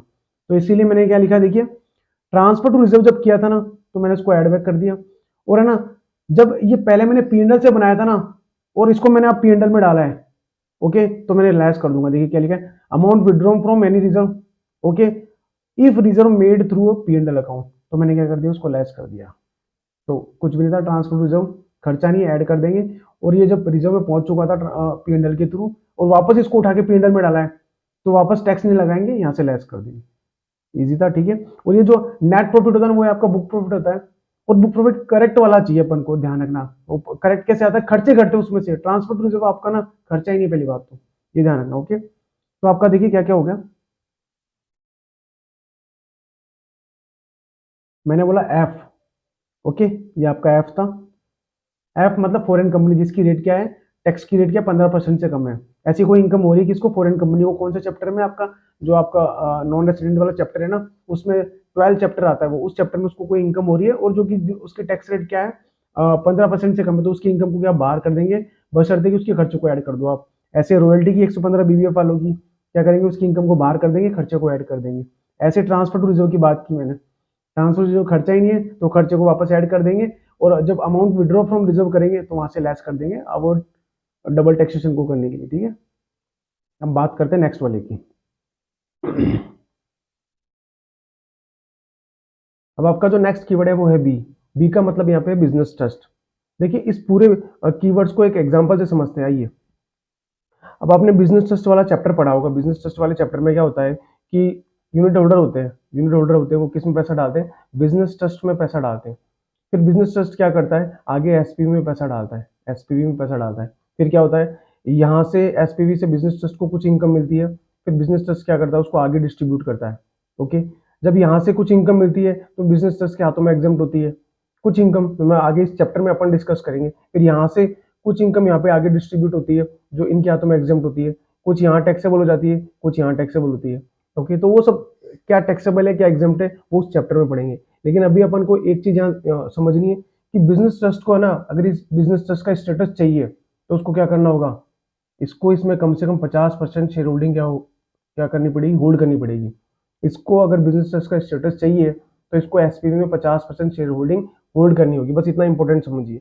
अब शेयर होल्डिंग के बदले में ना एसपीवी के जो शेयर होल्डर होते हैं ना, इसके शेयर होल्डर को क्या मिलता है, बिजनेस ट्रस्ट की यूनिट मिलती है। क्या मिलती है, यूनिट मिलती है शेयर होल्डिंग के बदले एसपीवी में। ओके, तो एसपीवी के जो शेयर होल्डर है उनको क्या मिलेगी, यूनिट मिलेगी और वो अपने शेयर दे देंगे शेयर होल्डिंग के बदले में। ठीक है, तो इसको पूरा एग्जाम्पल से एक और समझते हैं अकाउंटिंग के हिसाब से। इसमें क्या कर रखा है देखिए, अकाउंट्स में कैसे करते हैं अपन, अकाउंट्स में क्या ट्रीटमेंट करते हैं अकाउंट्स में। जैसे एक एग्जांपल था ये, जैसे अर्श लिमिटेड है वो एक बिजनेस ट्रस्ट है, ये बिजनेस ट्रस्ट है। ओके, और अनीता लिमिटेड एक जो एक एसपीवी है वो क्या है, एक कंस्ट्रक्शन का बिजनेस करती है, वो एसपीवी है। तो अब इसको इसमें 50% शेयर होल्डिंग होल्ड करनी होगी, किसको, अर्श लिमिटेड को। और इसके अगेंस्ट में एसपीवी के शेयर होल्डर को क्या मिलेगा, अर्श लिमिटेड की यूनिट्स मिलेंगी। ओके, ये एग्जांपल नीचे कंटिन्यू हो रहा है। तो जो शेयर की प्राइस थी ना किसमें, अनीता लिमिटेड में, वो 100 रुपए की थी, और उसके शेयर होल्डर को यूनिट्स मिल रहे हैं अर्श लिमिटेड के, वो 120 रुपए के मिल रहे हैं। तो यहाँ पे क्या हो गया, 20 रुपए का फायदा हो गया, 20 रुपए का फायदा हो गया, उसको पेंडल में डाल दिया। ऑन एक्सचेंज करने पर यूनिट साइज शेयर गए। ओके, तो ऑन एक्सचेंज पे क्या हो गया, 20 रुपए का फायदा हुआ, एंट्री क्या हुई, unit of a business trust account debit to investment in share जो किया था, और 20 रुपए यहाँ पे आ गए। अब ये है ना, ये आपका जो प्रॉफिट है ना, ये आपका एक्चुअल प्रॉफिट नहीं है, ये रियलाइज प्रॉफिट नहीं है। ओके, और इस पर मैट अप्लाई नहीं होगा, ये अकाउंट्स के हिसाब से प्रॉफिट है, इसको लेस कर दो। ओके, टैक्स बोलता है इसको लेस कर दो, कोई ये प्रॉफिट है नहीं आपका एक्चुअल। अब ऑन ईयर एंड क्या हुआ, ऑन ईयर एंड क्या किया, आपको जो बिजनेस ट्रस्ट की यूनिट आपके हाथ में आ चुकी थी, तो आपने क्या किया, उसको रीवैल्यू कर दिया। अकाउंट्स में रिवैल्यूएशन होता है, रीवैल्यू किया, आपकी फेयर वैल्यू बढ़ गई 10 रुपए से, तो आपने उसको भी क्या कर दिया, पीएनएल में डाल दिया, units account debit to PNL. Okay, तो टैक्स बोलता है ये क्या होता है, रिवैल्यू, रिवैल्यू उसको समझ में नहीं आता है, इसको भी लेस कर दो आप। तो क्या करेंगे अपन, यहाँ पे अकाउंट्स में तो अपन ने क्या किया, ये अकाउंट्स का ट्रीटमेंट है, लेकिन टैक्स में क्या हो रहा है वो मैं आपको बता रहा हूँ। वो रिलायंस प्रॉफिट नहीं है, उस पर मैट अप्लाई नहीं होगा, उसको भी लेस कर देंगे अपन, 10 रुपए इसको भी लेस कर देंगे। ऑन ईयर एंड जब आप क्या करते हैं, उसको रिवैल्यू करते हैं। अब आपने उसको ट्रांसफर किया तो आपका 150 में आपने बेचा उसको, उसकी कॉस्ट 130 हो चुकी थी, जब रिवैल्यू किया आफ्टर उसके ना 20 रुपए वापस प्रॉफिट हो गया, ये आपका एक्चुअल गेन है, इस पर भी मैट अप्लाई नहीं होगा। ये सब अकाउंट्स के हिसाब से ट्रीटमेंट है ये तीनों। तो टैक्स क्या बोलता है, तीनों को लेस कर दो, मुझे तुमसे मतलब नहीं है उन एक्सचेंज पे क्या कर रहे हो आप, ईयर एंड पे क्या करो, फिर ट्रांसफर पे क्या कर रहे हो, मुझे तो इतना बताओ बेचा कितने में, खरीदा कितने में, वो टैक्स समझता है, और उसको जोड़ दो, बाकी इन तीनों को घटा दो।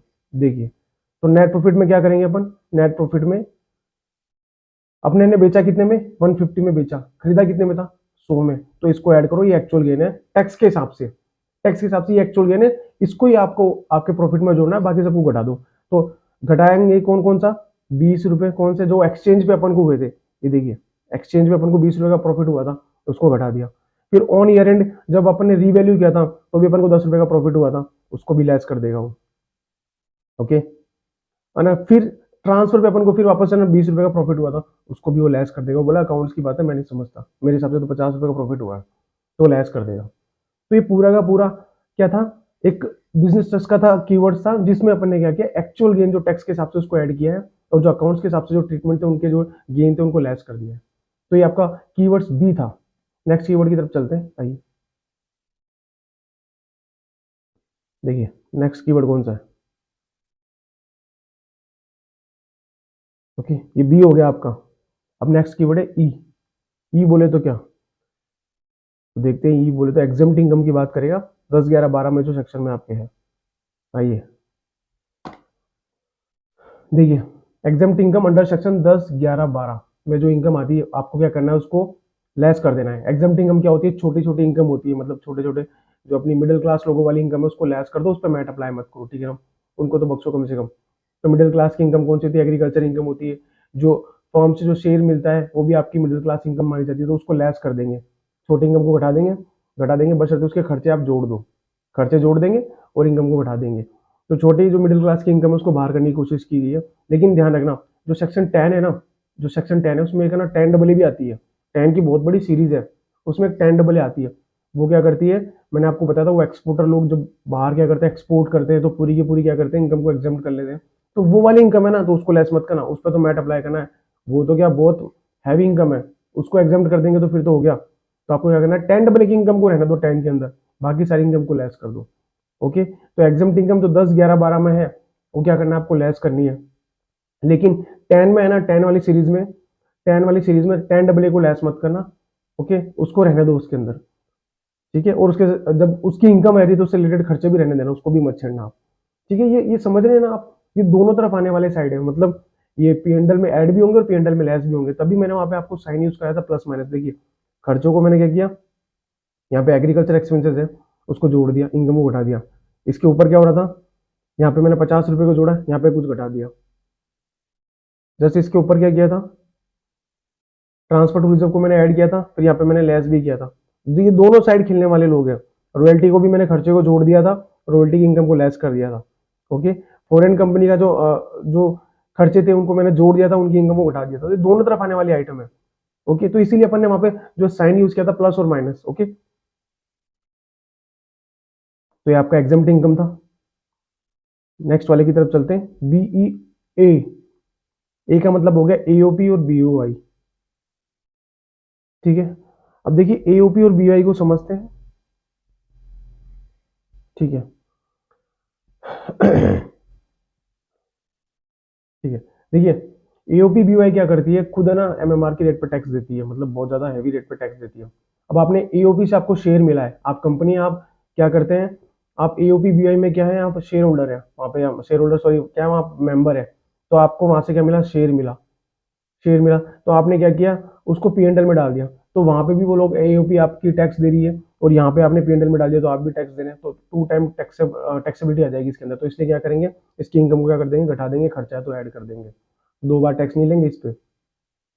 ये एओपी बीआई से जो पैसा मिला ना, इसको सेक्शन 10 में भी एग्जाम कर सकते थे, लेकिन इसकी जो सेक्शन है ना एग्जाम करने वाली, वो सेक्शन 10 में नहीं आती, इसलिए इसको ना अलग से एग्जाम किया गया है।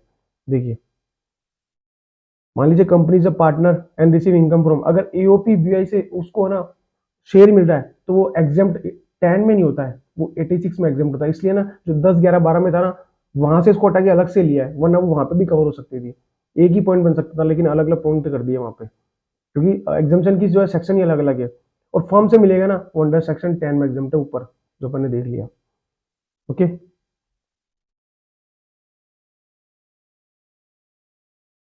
तो ये आपका बी ई हो गया है ना, ए हो गया। देखिए क्या क्या हो गया, एक बार देख लेते हैं। देखिए, बी हो गया बिजनेस ट्रस्ट, ई बोले तो एग्जाम्प्ट 10, 11, 12, ए बोले तो एयूपी बीआई। अब आर आ गया ये वाला, आर पे चलते हैं, अब देखते हैं क्या बोलता है। बहुत इजी है, बस कीवर्ड्स को ध्यान रखना है आपको, कीवर्ड्स को एक बार बैठा लेना कि हाँ इनका एडजस्टमेंट करना है, फिर इनके बारे में जो है लॉजिक समझ लेंगे इनका, और सीधा आपको एग्जाम में बस इन्हीं को छेड़ना है उस क्वेश्चन के अंदर, बाकी किसी को टच नहीं करना है। ठीक है, रिवैल्यूएशन की बात करते हैं, रिवैल्यूएशन की बात करते हैं, आ जाइए। देखिए, अब रिवैल्यूएशन का क्या मतलब है यहाँ पे, हाँ, आर का मतलब रिवैल्यूएशन है यहाँ पे। ओके, अब आपने क्या किया, पीएनएल में ना, आपने क्या किया, रिवैल्यूएशन रिजर्व से पैसा उठा के आपने क्या किया, पीएनएल में डाल दिया। मतलब आपने क्या किया है, विंडो ड्रेसिंग के लिए अपना जो प्रॉफिट बढ़ा दिया है। तो क्या करेंगे, उस पर मैट अप्लाई कर देंगे। आपने रिवॉल्यूशन रिजर्व से पैसा उठाया और पीएनएल में डाल दिया, क्यों, ताकि आपका प्रॉफिट बढ़ जाए। विंडो ड्रेसिंग करना चाह रहे हैं आप, तो इस पर क्या करेंगे, इस पर मैट अप्लाई कर देंगे, लगे रहने देंगे इस पर। ओके, फिर इससे क्या होगा, अगर आप इस पर मैट अप्लाई कर देंगे तो आप रिवॉल्यूशन रिजर्व से पैसा उठा के इसमें नहीं डालेंगे, वो डमी प्रॉफिट नहीं है आपका, वो डमी प्रॉफिट नहीं है, इसका मतलब ऐसा माना जाता है। लेकिन ये रिवॉल्यूशन रिजर्व आपने जो इसमें डाला ना, उसको सही माना जाएगा, उसको सही माना जाएगा। अगर उस पर आप है ना डेप्रिसिएशन भी चार्ज करते हैं, उस हद तक वो सही माना जाएगा। उसके अलावा जो रह गया ना, वो डमी है, उस पर मैट अप्लाई कर दो। समझिए बात क्या कहना चाह रहा हूँ मैं। पहली बात तो ना, आपने क्या किया, रिवॉल्यूशन रिजर्व से पैसा उठा के डाला ना, वही पाप था आपका। चलो डाल दिया आपने, हमने टैक्स भी लगा दिया, लेकिन उसको सही मान लेंगे, उसकी गलती को सही मान लेंगे। अगर आप उस रिवॉल्यूशन जो रिजर्व था ना, उस पर ना डेप्रिसिएशन लगाते हैं, डेप्रिसिएशन अगर पूरा लगाते तो पूरा सही है, अगर जितना लगाते तो उस हद तक सही है। और उसके अलावा जो बच गया ना डेप्रिसिएशन के अलावा, वो सारा का सारा क्या हो जाएगा, टैक्सेबल हो जाएगा, उस पर मैट अप्लाई हो जाएगा। जैसे देखिए, इसको मैंने लिखा पीएनएल से ना आपने उठाया, तो पूरा के पूरे पे मैट अप्लाई कर दिया मैंने, withdraw from revaluation reserve. Okay, फिर मैंने बोला ना, उस हद तक आपका सही माना जाएगा ही, जहां तक आप क्या करते हैं उस पर डेप्रिसिएशन चार्ज करते हैं, मतलब एक्चुअल मान लिया जाता है उसको। जैसे मैंने 100 रुपये वहां से उठाए थे, अब मैंने क्या किया, डेप्रिसिएशन लगाया हूँ रिवैल्यूएशन रिजर्व, तो 10 का मैंने डेप्रिसिएशन लगाया, तो वहां तक तो क्या है, मैं घटा दूंगा, वहां तक तो मैं लेस कर दूंगा, किसको, रिवैल्यूएशन रिजर्व को, वहां तक की मेरे को छूट है, वहां तक मैं लेस कर दूंगा। लेकिन मैं 90 को ना, ये 90 को जो रिमेनिंग बच गया उसको मैं मैट में पड़ा, उसमें पीएनएल में पड़े रहने दूंगा, उस पर मैट अप्लाई हो जाएगा, क्योंकि वो डमी प्रॉफिट है, आपने जानबूझ करके क्या किया है, प्रॉफिट बढ़ाया है। ओके, तो लेस कितना किया ये पता होना चाहिए आपको, यहाँ पे इंपॉर्टेंट क्या है, लेस कितना किया आपने, लेस किया आपने जिस अमाउंट को आपने जिस अमाउंट पे डेप्रिसिएशन चार्ज किया उतना आपने लेस किया है, ये ध्यान रखना आपको, और बाकी को आपने क्या कर दिया, पीएनएल में रहने दिया, जिस पे आपका मैट अप्लाई हो गया। ओके, तो ये आपका क्या था, रिवैल्यूएशन रिजर्व। रिवैल्यूएशन रिजर्व अगर आपने क्या किया है, उठा के पेंडल में डाला है, पूरा का पूरा पे मैट लग जाएगा, लेकिन उस हद तक सही है जहां तक आपने उस पर डेप्रिसिएशन चार्ज किया है, बाकी पे क्या हो जाएगा, मैट अप्लाई हो जाएगा। ओके, तो ये भी प्लस और माइनस दोनों तरफ की आइटम थी, इसलिए आपको ये मैंने उस वाली सीरीज में लिया प्लस माइनस में। ओके, नेक्स्ट पे चलते हैं। नेक्स्ट में जाने से पहले इसमें थोड़ा सा और कुछ रह गया है, नहीं ये तो अपन ने डिस्कस कर ही लिया है। ठीक है, देखिए रिजर्व का फिर भी एक बार देख लेते हैं, रिजर्व में क्या था। जैसे रिजर्व में दो तरह के रिजर्व होते हैं, रिवैल्यूएशन रिजर्व और अदर रिजर्व। रिवैल्यूएशन रिजर्व का तो अभी ट्रीटमेंट अपन ने पढ़ा कि पीएनएल में डाल दिया, फिर वहां तक एग्जाम जहां तक उस पर डेप्रिसिएशन लगा। अब अदर रिजर्व था, अदर रिजर्व का भी अपन ने पढ़ा था, ट्रांसफर टू रिजर्व में मैंने क्या बोला था, अगर आपने क्या किया पास में ना पीएनएल से बनाया उसको, तो ना उसको लेस कर देते हैं, अपन ने पढ़ा था अभी, है ना, ऑलरेडी टैक्स इन पास्ट, मतलब आपने क्या किया, उसको पीएनएल से बनाया था ना, तो उसको अपन ने लेस कर देते ऊपर, लेकिन आपने ने पहले ने उसको पीएनएल से नहीं बनाया था, तो फ्रेश रिजर्व हो गए, उसको टैक्सेबल कर देंगे, ये तो पता ही है, मैंने पढ़ लिया था वैसे तो, फिर भी मैंने यहाँ लिख रखा है, उस पर मैट अप्लाई हो जाएगा। ट्रांसफर टू रिजर्व का पॉइंट था ना, उसमें क्या किया था, ट्रांसफर टू रिजर्व पीएनएल से किया था, लेकिन आपने पीएनएल से नहीं किया ना, तो पीएनएल में ही रहेगा, अब लेस नहीं करेंगे उसको, ध्यान रखना। ठीक है, तो आपका बी ई ए आर हो गया, पूरा का पूरा बी एर हो चुका है यहाँ पे। अब आपका ना जो आएगा वो आएगा डिशुम डिशुम। ओके, एक बार होगी, कीवर्ड्स पे आ जाते हैं। देखिए, बी का मतलब बिजनेस ट्रस्ट, ई का मतलब एग्जाम्ड इनकम, ए का मतलब एओपी बीआई, और आर का मतलब रिवैल्यूएशन वाला। ओके,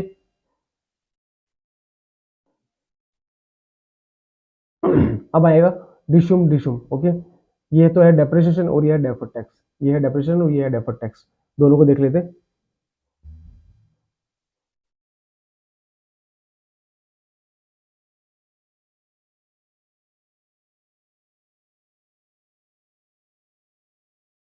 आइए, ठीक है,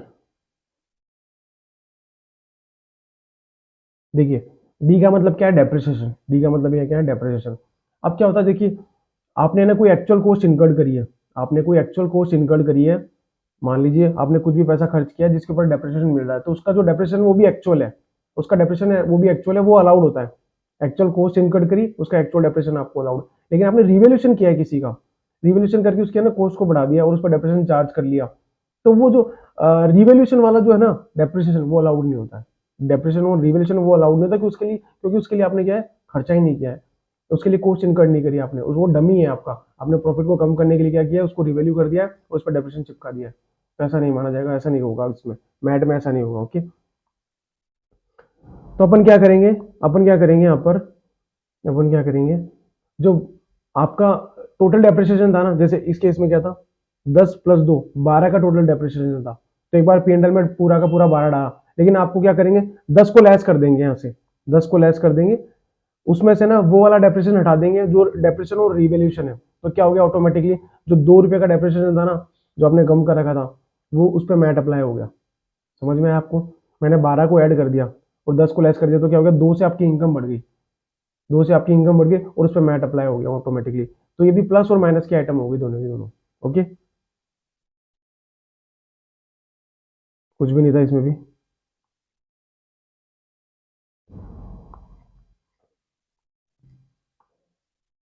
ठीक है, तो डेप्रिसिएशन का पॉइंट ओवर हो गया है।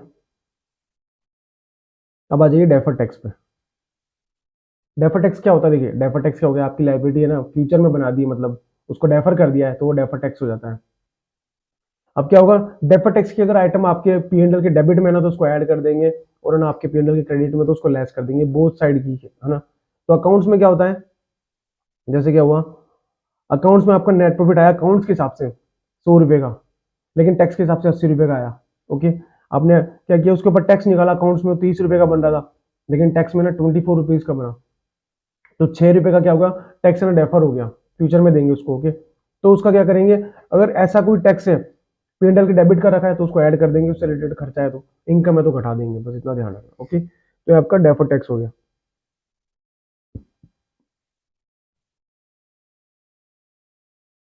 जब खर्चे के मतलब एक्सपेंसेस के फॉर्म में तो ऐड कर देंगे, इनकम के फॉर्म में तो लेस कर देंगे, कुछ भी नहीं था इसमें भी।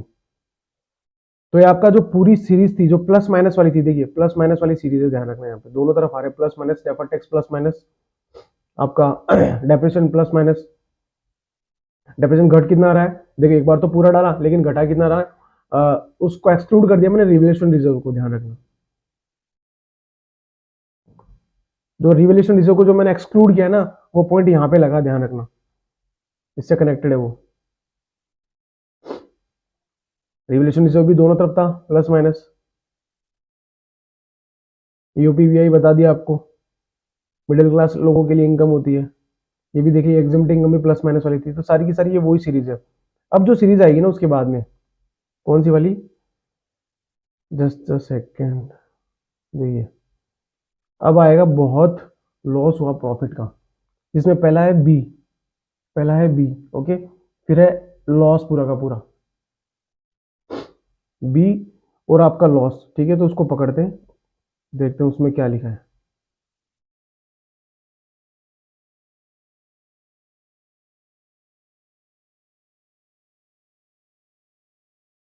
देखिए ठीक है, जब बी की बात करेंगे ना तो लॉस को कम करने की बात कर रहे हैं। यहाँ पे आपको सिर्फ यहाँ पे ना लेस ही करना है, प्लस माइनस का एडजस्टमेंट नहीं है आपको, सिर्फ P&L में अगर दिखाई तो क्रेडिट में लेस कर देना आपको, और कुछ भी नहीं करना है ना, ऐड वगैरह नहीं करना है, सिर्फ लेस होगा। एक ही ट्रीटमेंट है इसका, वन साइड, वहां पे ना बोथ साइड था, यहाँ पे एक सिंगल साइड में आपको क्या करना है, लेस करना है। अगर आपको लॉस दे रखे कौन से, ब्रॉड फॉरवर्ड लॉस जो आपके पुराने लॉस है, और अनऑब्जर्व डेप्रिसिएशन, आपका जो डेप्रिसिएशन है पूरा अब्जॉर्ब नहीं हो पाया प्रॉफिट में, तो क्या होगा, दोनों में से जो भी दोनों में से जो भी लेस होगा ना उसको क्या करेंगे आप, आपके P&L में से रिड्यूस कर देंगे, आपके P&L में से रिड्यूस कर देंगे। रिड्यूस क्यों करेंगे, क्योंकि वहां पे साइन कौन सा यूज हुआ था आपका, माइनस का साइन यूज हुआ था, इसलिए इसको वहां पे लेस कर देंगे। ओके, तो ये आपका बी वाला पॉइंट था, जहां पे मैंने क्या पकड़ा, बहुत और लॉस दोनों को पकड़ा मैंने यहाँ पे, ध्यान रखना। बहुत लॉस हो गया था प्रॉफिट का, तो बहुत लॉस का यहाँ पे ब्रॉड फॉरवर्ड, और लॉस यहाँ पे पूरा का पूरा पकड़ लिया आपने। ठीक है, ये ब्रॉड फॉरवर्ड लॉस हो गया, और इसके साथ में अपन ने किसको चिपका दिया, अनऑब्जर्व डेप्रिसिएशन को चिपका दिया। तो दोनों में से जो भी कम होगा उसको P&L से लेस कर देंगे। अब इसमें भी एक ट्रीटमेंट है, देखिए वो ट्रीटमेंट क्या है वो आपको मैं यहाँ से समझाता हूँ। ये आपका सी इंस्टीट्यूट ने जो इस बार सारांश रिलीज किया वो है,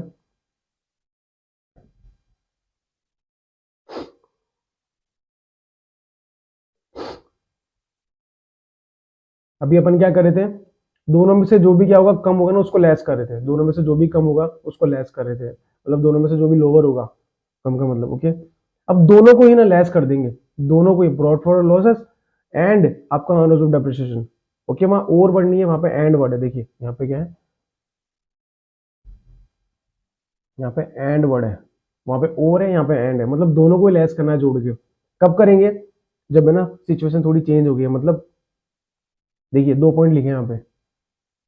पहली बात तो ना ऐसी कंपनी जो है ना आईबीसी में, जिसका ना वो चल रहा है, प्लान चल रहा है, वो सारी उसकी चल रही है, मतलब पहले डूब रही है वो, तो क्या करेंगे, उसको बोलेंगे यार तू पहले जा रही है, अब तेरे पे मैट अप्लाई कर देंगे तो और जाती हो जाएगी, तू एक काम करे इनको भी खर्चों को भी घटा दे, तेरा प्रॉफिट वैसे ही कम हो रहा है, ये ले ले तू, तो ताकि तेरा क्या हो, प्रॉफिट कम आए। ओके, तो तेरे को क्या करेंगे, दोनों अलाउड कर देंगे यहाँ पे, तो उसको क्या कर देंगे अपन, उसके लिए ब्रॉड फॉरवर्ड लॉस और अनऑब्जर्व डेप्रिसिएशन दोनों की क्या कर देंगे, उसमें से लेस कर देंगे उसको। अब दूसरी ऐसी कंपनी है ना, देखिए a company is subsidiary and the subsidiary of such company whose board of director has been suspended, मतलब उसके बोर्ड ऑफ डायरेक्टर क्या हो चुके हैं, सस्पेंड हो चुके हैं, और न्यू डायरेक्टर को नॉमिनेट कर दिया किसने, सेंट्रल गवर्नमेंट ने, बाय द ट्रिब्यूनल, अपॉइंट किया किसने, ट्रिब्यूनल ने, और application moved by the central government, मतलब उसके डायरेक्टर को हटा दिया गया है, फलाना ढिकना, और क्या किया उसके ऊपर है ना, जो सेंट्रल गवर्नमेंट ने या ट्रिब्यूनल के द्वारा क्या किया, खुद के डायरेक्टर अपॉइंट कर दिया, एनसीएलटी में उसका मैटर चल रहा है। तो उसमें भी क्या करना है आपको, क्या करना है, दोनों को क्या करना है, जोड़ के लेस कर देना, बस इतना समझना है। वहां पे और वर्ड नहीं है, वहां एंड है, वहां दोनों लेस हो जाएंगे, बस इतना सा पॉइंट था वहां पे। ओके, ठीक है। अब बहुत लॉस हुआ था किसका, प्रॉफिट का। प्रॉफिट वाला पॉइंट समझते हैं ये।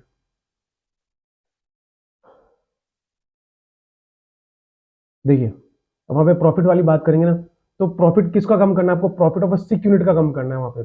जब अगर आपके पीएनएल में क्रेडिट हो रखा है ना profit of a sick unit का, तो उसको आप रिड्यूस कर दीजिए वहां से, वहां पे रिड्यूस कर दीजिए। अब एक चीज ध्यान रखना है यहाँ पे ना, सिक यूनिट की बात करिए, एक यूनिट होगी आपकी, उसके प्रॉफिट को लेस करना है। जैसे मैं क्या कहना चाह रहा हूँ, ये रनीता लिमिटेड है, उसका पीएनएल अकाउंट दे रखा है आपको, पीएनएल अकाउंट दे रखा है।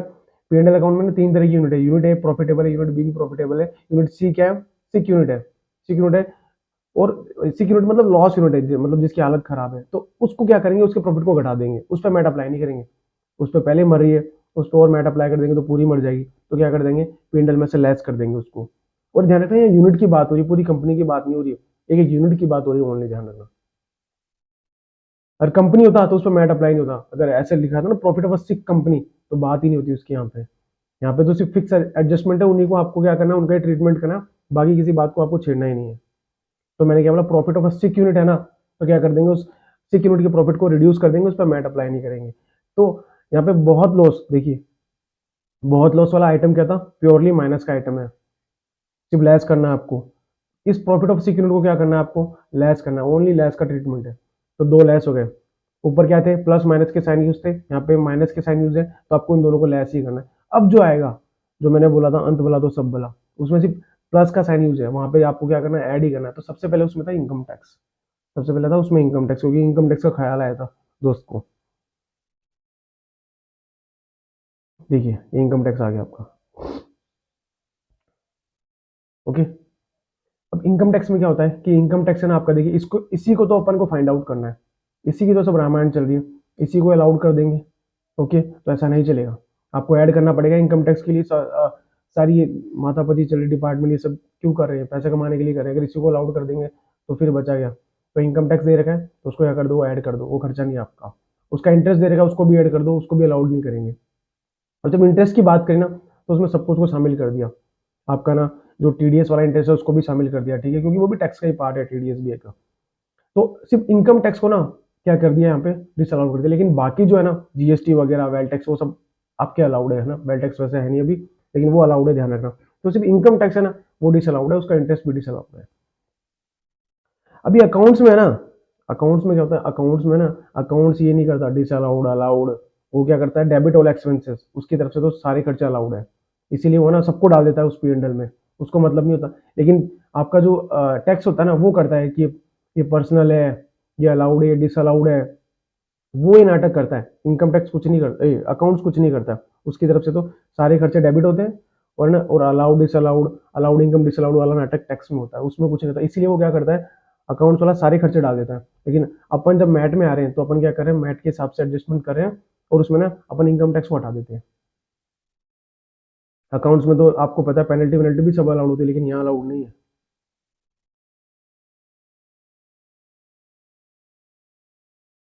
ठीक है। देखिए टैक्स में क्या लिख रखा है मैंने, पर्सनल खर्चा, लेट फी पेनल्टी सब नॉट अलाउड है। टैक्स में ना सब अलाउड नहीं है, ये पर्सनल आपका लेट फी पेनल्टी। अब जब आप पीजीपी वाला चैप्टर पढ़ेंगे तब आपको समझ में आएगा, ओके। अकाउंट्स में क्या है, पेनल्टी लेट फी सब अलाउड है, लेकिन पर्सनल एक्सपेंसेस में भी डिसअलाउड है, पर्सनल दोनों में डिसअलाउड है। इसीलिए तो यहाँ पे ऐड कर दिया अभी, ये जो इनकम टैक्स है आपका पर्सनली तो खर्चा है, इसलिए क्या कर दिया, उसको ऐड कर दिया, देखिए नॉट अलाउड। तभी तो मैंने क्या किया, उसको यहाँ पे ऐड कर दिया है, और उसका जो इंटरेस्ट है उसको भी ऐड कर दिया है, तो ये आपका इनकम टैक्स हो गया। तो जो पहला पॉइंट था ना कीवर्ड्स में, वो था इनकम टैक्स। तो इनकम टैक्स में क्या होगा, इनकम टैक्स आपका डिसअलाउड हो जाएगा, खर्चा, उसका इंटरेस्ट था वो भी डिसअलाउड होगा, जिसमें टीडीएस का इंटरेस्ट भी शामिल होगा। इनकम टैक्स के अलावा जितने भी टैक्स के खर्चे, जैसे जीएसटी वाला, वेल टैक्स, वो अलाउड है आपका। अकाउंट्स में वो सारे नाटक होते हैं, ये मैंने आपको बता दिया, वो तो खर्चे डेबिट कर देता है, सपोज उसको मतलब नहीं किसी से। लेकिन टैक्स में अलाउड डिसअलाउड वाला नाटक चलता है। और टैक्स में ना लेट फी पेनल्टी सब अलाउड है, टैक्स में लेट फी पेनल्टी अलाउड है, लेकिन पर्सनल खर्चा अलाउड नहीं है। पर्सनल तो अकाउंट्स में भी अलाउड नहीं है, इसीलिए तो इनकम टैक्स को ऐड कर दिया। लेकिन लेट फी पेनल्टी सब अलाउड है, इसके अंदर ध्यान रखना, ठीक है। तो ये वाली बात भी हो गई आपकी। अब है ना, पहला जो कीवर्ड था ना कि इनकम टैक्स पे करना है उसको, तो इनकम टैक्स वाला पॉइंट आपका हो गया। अब उसका जो नेक्स्ट कीवर्ड था, वो था, आपको क्या बोला था मेरे दोस्त ने, कि भाई तेरे को डिविडेंड मिल जाएगा ना, उससे पे कर देना, तो डिविडेंड मिल जाएगा ना, उससे पे कर देना। तो डिविडेंड वाले पॉइंट पे चलते हैं। सो आपका जो नेक्स्ट कीवर्ड है वो है डिविडेंड। देखिए एक कंपनी डिविडेंड कब देती है, जब वो प्रॉफिट कमा लेती है, मतलब प्रॉफिट कमाने के बाद है ना डिविडेंड दिया जाता है, उससे पहले नहीं दिया जाता है। और जो पी&एल अकाउंट है ना आपका, पी&एल अकाउंट, उस पी&एल अकाउंट में क्या होता है, प्योरली खर्चे आते हैं और उन खर्चों के बाद क्या आता है, आपका नेट प्रॉफिट आता है। मतलब जैसे यहाँ पे आपका, सपोज यहाँ पे आपका खर्चे मान लेता हूँ मैं, आपके कुछ रेंट आ गया, कोई भी इलेक्ट्रिसिटी का खर्चा आ गया, मतलब सारे एक्सपेंसेस आते हैं जो प्योरली खर्चे होते हैं। प्योरली खर्चे घटाने के बाद में आपको नेट प्रॉफिट मिलता है। और ये नेट प्रॉफिट कौन सा, इसी को अपन क्या बोलते हैं, बुक प्रॉफिट बोलते हैं। और ये करेक्ट होना चाहिए, एकदम ध्यान रखना, मैंने ऊपर भी बताया था आपको, ये करेक्ट होना चाहिए। अब आपने क्या किया, यहाँ पे ना डिविडेंड को घटा दिया। डिविडेंड का जो एक्सपेंसेस है वो यहाँ नहीं आता है, डिविडेंड है ना नेट प्रॉफिट घटाने के बाद दिया जाता है। ये नेट प्रॉफिट निकलता है सिर्फ खर्चों से। आपने डिविडेंड को खर्चा मान के क्या किया, आपने पी&एल से रिड्यूस कर दिया, ऐसा नहीं चलेगा, क्योंकि डिविडेंड प्रॉफिट कमाने के बाद दिया जाता है और एक एप्रोप्रिएशन ऑफ प्रॉफिट है। ये एप्रोप्रिएशन ऑफ प्रॉफिट है, ये आपका खर्चा नहीं है पहली बात तो। इसलिए अगर आपने इसको क्या करा, अगर पी&एल में डेबिट कर रखा है तो इसको ऐड कर देंगे, तो ये ऐड वाली आइटम होगी, ध्यान रखना। अब जब डिविडेंड को अपने डिसअलाउड कर दिया तो उसका डिविडेंड डिस्ट्रीब्यूशन टैक्स उसको भी डिसअलाउड कर देंगे, जबकि डीडीटी अभी लगता नहीं। ओके, तो ध्यान रखना कि इसका लॉजिक क्या था पीछे, बस यही था कि है ना डिविडेंड आपका खर्चा नहीं है पहली बात तो। अगर आपने खर्चा मान इसको पी&एल में डेबिट कर दिया तो उसको ऐड बैक कर देंगे। और इसकी टाइमिंग है वो नेट प्रॉफिट कमाने के बाद दिया जाता है, पहले नहीं है। ओके, क्योंकि पी&एल में जो प्रॉफिट निकलता है ना उसमें सिर्फ खर्चे घटते हैं। ठीक है, आपका डिविडेंड वाला पॉइंट हो गया। आगे बढ़ते हैं। फिर था देखिए, इनकम टैक्स की बात की थी मैंने, फिर मैंने बोला था आपको डिविडेंड आएगा वहां से अपन इनकम टैक्स पे कर देंगे, लेकिन फिर मैंने कहा था कि भाई उसकी सारी सब्सिडियां लॉस में जा रही है, पैसा आएगा कहाँ से। ठीक है, अब देखते हैं। अब ये जो पॉइंट आया ना, वो लॉस ऑफ सब्सिडी कीवर्ड्स, ये मैट में क्यों लाया गया, देखिए पहले क्या होता था, होल्डिंग कंपनी क्या कर रही थी, है ना, होल्डिंग कंपनी क्या करती थी, सब्सिडरी कंपनी का खर्चा बुक कर रही थी। तो क्या कर रही थी वो, उसका खर्चा ना खुद के पी&एल में डाल के प्रॉफिट को रिड्यूस कर रही थी। तो गवर्नमेंट ने बोला ऐसा नहीं चलेगा। जब आप है ना गवर्नमेंट की, मतलब लॉ की नज़र में आप अलग है वो अलग है, आप दोनों सेपरेट रिटर्न फाइल कर रहे हैं, दोनों का रजिस्ट्रेशन अलग अलग हुआ है, तो है ना आप क्यों उसका खर्चा क्लेम कर रहे हैं। आप ऐसा नहीं कर सकते, आप अपना खर्चा बुक कीजिए, वो उसका खर्चा बुक करिए। ठीक है, तो अगर आपने क्या कर रखा है, पी&एल में लॉस ऑफ सब्सिडी को बुक कर रखा है, तो अब क्या करना पड़ेगा, उसको ऐड बैक करना पड़ेगा, खर्चा अलाउड नहीं। जैसे इसमें मैंने दे रखा है कोई अनिता लिमिटेड है, ओके, उसने अपनी सब्सिडी है कोई, मान लीजिए अर्श लिमिटेड है, उसका खर्चा क्या कर रखा है, बुक कर रखा है, तो क्या करेंगे, उसको ऐड बैक कर देंगे। ओके, क्योंकि दोनों सेपरेट एंटिटी है, ऐसा नहीं चलेगा आप उसका खर्चा आप बुक कर रहे हैं, ऐसा नहीं चलेगा, दोनों अलग अलग है, क्योंकि आप रिटर्न भी अलग अलग फाइल करते हैं। तो ये आपका हो गया लॉस ऑफ सब्सिडरी का पॉइंट, जो कीवर्ड था का। फिर उसके बाद में क्या किया था अपन ने, प्रोविजन बना लिया था सभी का, असेट्स और लाइबिलिटी का आपने सारा प्रोविजन बना लिया था, है ना। अब आइए लाइबिलिटीज में, प्रोविजन बना नहीं था, मैंने बोलता असेट्स और लाइबिलिटी का। तो प्रोविजन में, लाइबिलिटी में कौन सी लाइबिलिटी है, सारी की सारी अनअसर्टेन लाइबिलिटीज है, ध्यान रखना, अनअसर्टेन लाइबिलिटीज। और असेट्स की बात की थी मैंने यहाँ पे, दो का प्रोविजन बनाना है। तो पहला अपन देखते हैं इसके अंदर प्रोविजन फॉर अनअसर्टेन लाइबिलिटीज क्या होती है, उनको देखते हैं। देखिए अकाउंट्स क्या होता है, अकाउंट्स है ना कंजर्वेटिव अप्रोच को फॉलो करता है। वो क्या करता है, जो फ्यूचर में होने वाला है, फ्यूचर में होने वाला है उनका प्रोविजन बना लो आज ही, उनका बुक कर लो आज ही, ये सब अकाउंट्स में होता है। लेकिन है ना टैक्स में ऐसा नहीं होता है, टैक्स ऐसे नहीं करता है। अकाउंट्स कंजर्वेटिव अप्रोच फॉलो करता है, खर्चे पहले बुक कर लेता है, जिनका जिनका कोई कैलकुलेशन नहीं है, बस ऐसे एस्टिमेशन बेस पे वो बुक कर लेता है, जो कि अलाउड नहीं है, जो कि सही भी नहीं है। जैसे प्रोविजन फॉर ग्रेचुटी, फ्यूचर में रिटायर होने वाले बंदों को, वो कब रिटायर होंगे उससे पहले हो गए तो क्या, उनका एक अमाउंट डाल रहा है ग्रेचुटी का, लीव सैलरी, अब वो लीव सैलरी का पैसा उठाएंगे, वो कितना उठाएंगे अभी पता नहीं, लेकिन अभी अपन डाल रहे हैं, अभी पी&एल में डाल रहे हैं, अभी पता नहीं है कितना, लेकिन डाल दिया, एस्टिमेशन बेस पर डाल दिया। एस्टिमेशन बेस पर डालेगा कोई भी एसईसी, कुछ भी डाल देगा, तो क्या प्रॉफिट बचेगा, गवर्नमेंट के पास टैक्स किया जाएगा, तो इसको डिसअलाउड कर दिया। कंटीजेंसी, कंटीजेंसी फ्यूचर में होगी, अभी की बात पता नहीं, फ्यूचर की बात करें, कंटीजेंसी डाल रहे हैं पी&एल में कुछ भी, सब एस्टिमेशन बेस पे सारा काम कर रहे हैं, क्योंकि अकाउंट्स कंजर्वेटिव अप्रोच फॉलो करता है। टैक्स बोलता है नहीं चल देगा, एड बैक कर दो सारा का सारा। ओके, तो लॉजिक ये था इसमें जोड़ने का कि अकाउंट्स कंजर्वेटिव है, ये खर्चे सब एस्टिमेशन बेसिस पे है, इनका कोई एक्चुअल कैलकुलेशन नहीं है, ये सब फ्यूचर की बात है। ओके, तो क्या करेंगे, एड बैक कर देंगे। लेकिन अगर ये क्या एक्चुअल कैलकुलेशन पे बेस है, एक्चुअली ने किया है इसका काम, वैल्यूएशन इसकी, इसके पीछे प्रूफ दिए, उसने कुछ तर्क दिए, तो क्या कर देंगे, इसको अलाउड कर देंगे, अदरवाइज अलाउड नहीं करेंगे।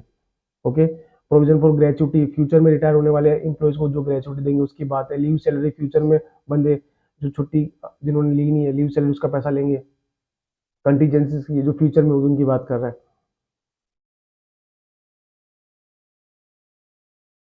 ठीक है,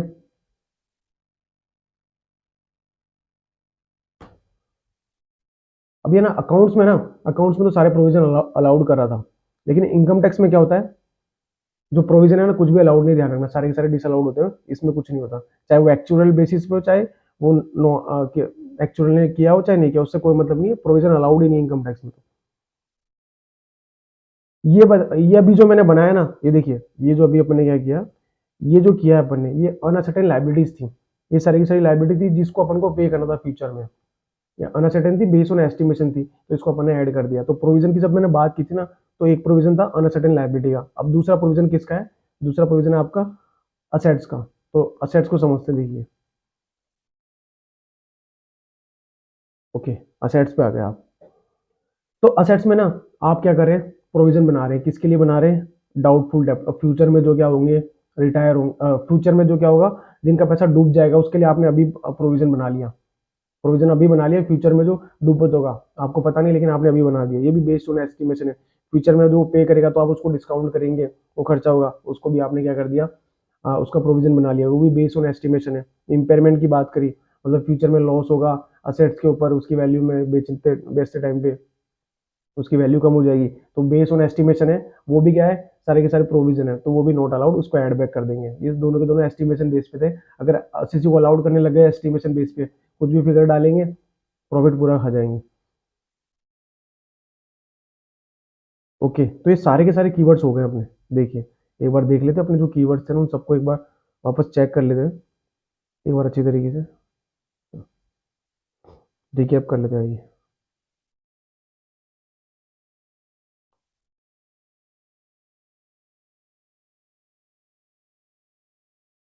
देखिए, इनकम टैक्स वाली बात कर ली मैंने आपसे, इनकम टैक्स भी डिसअलाउड है, पर्सनल खर्चा है, और आपका उसका इंटरेस्ट ऑन जो टीडीएस था, वो सारा का सारा डिसअलाउड है। ओके, ये अपन ने पढ़ लिया अभी, इनकम टैक्स वाला डीडीटी और सर्चा सब डिसअलाउड है, ध्यान रखना। फिर डिविडेंड की बात की मैंने, बोला डिविडेंड तो आपका नेट प्रॉफिट कमाने के बाद दिया जाता है, पहले नहीं अलाउड होगा, ठीक है। फिर मैंने लॉस ऑफ सब्सिडरी की बात की, मैंने बोला दोनों सेपरेट एंटिटी है, होल्डिंग को ना सब्सिडरी का खर्चा अलाउड नहीं होगा। प्रोविजन की बात की मैंने, बोला दोनों बेस्ड ऑन एस्टिमेशन है, खर्चा अलाउड नहीं होगा, कुछ भी डाल के आप ऐसे नहीं कि प्रॉफिट अपना उड़ा देंगे, ऐसा कुछ नहीं चलेगा। तो ये सारे के सारे प्लस थे, ध्यान रखना। इनका जब भी एडजस्टमेंट आएगा ना, ओनली आपको क्या करना है, उनको प्लस करना है, और ये हमेशा P&L में जुड़ेंगे, लैस की तरफ नहीं आएगा, ये हमेशा लैस ही होंगे, और ये दोनों तरफ आएंगे, इनके एडजस्टमेंट इनके तरफ दोनों तरफ आएंगे। तो ये एडजस्टमेंट कुछ स्पेसिफाइड एडजस्टमेंट है, यही आपको ना अगर क्वेश्चन दिखना है तो इसके अंदर छेड़ना है, अदरवाइज आपको छेड़ना नहीं है इसके अंदर, ध्यान रखना। देखिए, अब मैं क्या करता हूँ, आपको वो दिखाता हूँ जो आपका मेन क्वेश्चन में जो आपको जिस तरीके से सॉल्व करना है। तो अभी तक जो स्टोरी फॉर्म में समझा ना, उसको है ना प्रैक्टिकली स्टेटमेंट वाइज समझने की कोशिश करते हैं कि स्टेटमेंट में इसका कैसे प्रेजेंटेशन होगा, कैसे आपको एग्जाम में प्रेजेंट करना है, हर जो स्टोरी फॉर्म में कीवर्ड समझो उनको। तो सबसे पहले अपन क्या करते हैं, जो स्टोरी फॉर्म में समझा ना, उन कीवर्ड्स को अपन लिख लेते हैं कि क्या क्या एडजस्टमेंट थे उसके अंदर। देखिए, सबसे पहले आपको पता है कि उसमें ना कुछ चीजें थी जो प्लस और माइनस दोनों थी, जस्ट अ सेकंड, कुछ चीजें थी, मतलब कुछ 9 चीजें थी, वो 9 आइटम ऐसे थे जो प्लस भी थे और माइनस भी थे। फिर है ना 2 आइटम ऐसे थे, कीवर्ड्स ऐसे थे जो क्या हो रहे थे, सीधे माइनस हो रहे थे, और 4 आइटम ऐसे थे जो सीधा क्या हो रहे थे, प्लस हो रहे थे। मैंने क्या बोला, 9 आइटम ऐसे थे, कीवर्ड्स ऐसे थे जो प्लस माइनस दोनों साइड थे, 2 आइटम ऐसे थे जो सीधे माइनस हो रहे थे, और 4 आइटम ऐसे थे जो सीधे प्लस हो रहे थे। ओके, तो सबसे पहले अपन क्या करते हैं, ये 4 है ना जो सीधे प्लस होंगे, नेट प्रॉफिट में जुड़ जाएंगे, सिर्फ उन्हीं को पकड़ते हैं, उनको यहाँ अप्लाई करते हैं, क्योंकि स्टेटमेंट में शुरुआत उन्हीं से हो रही है, तो इसलिए उनको पकड़ा है, बाकी आप कुछ भी पकड़ सकते हैं। ओके, देखिए, सबसे पहले लिखा इनकम टैक्स, मैंने आपको बताया था उसमें क्या था स्टोरी में एट द एंड, कि इनकम टैक्स पेड करने के लिए डिविडेंड का यूज करेंगे, लेकिन फिर कहा था कि भाई वो डिविडेंड नहीं मिलेगा क्योंकि लॉस ऑफ सब्सिडरी है सारी की सारी कंपनियां। तो फिर दोस्त ने बोला था कि प्रोविजन बना ले एसेट्स एंड लायबिलिटीज का, ऐसी बात कही थी मैंने। तो देखिए, पहला तो आ गया आपका इनकम टैक्स, ये सीधा ऐड हो रहा है। देखिए, दूसरा क्या था, डिविडेंड, देखिए डिविडेंड आपको नीचे मिल जाएगा, मेरा प्रपोज डिविडेंड। ओके, तीसरा क्या था, loss of subsidiary, loss of subsidiary just उसके ऊपर देखिएगा। फिर चौथा क्या था, प्रोविजन, प्रोविजन किसका, लाइबिलिटीज का, लाइबिलिटीज में कौन सी, अनसर्टेन लाइबिलिटीज और असेट्स का। देखिए, ये आ गया आपका प्रोविजन लाइबिलिटीज का। जस्ट नीचे क्या है, ये ये रहा, ये आपका असेट्स का आ गया प्रोविजन। देखिए, ये रहा प्रोविजन। तो चार चीजें हो गई आपकी, चार कीवर्ड्स को अपने अप्लाई कर दिया, जो प्लस वाले थे ये हो गया अपना। अब अपन क्या करते हैं, ये इन दो को अप्लाई करते हैं जो सीधे माइनस वाले हैं। तो नेट प्रॉफिट में क्या था, कुछ चीजें ऐड हो रही थी, ओके, तो ऐड वाले में अपन ने ऐड के एडजस्टमेंट कर दिए। अब अपन आ गए लेस वाली में। लेस वाली में अपन को लेस करना है ना, किसको लेस करना है, बहुत लॉस हो रहा था प्रॉफिट का, तो बहुत लॉस का मतलब क्या था, ब्रॉड फॉरवर्ड लॉस और आपका अनऑब्जर्व डेप्रिसिएशन, दोनों में से जो भी लोअर होगा, देखिए ये रहा पॉइंट, लोअर किसका, ब्रॉड फॉरवर्ड लॉस और अनऑब्जर्व डेप्रिसिएशन, ठीक है, दोनों में से जो भी लोअर होगा उसको लेस कर देंगे।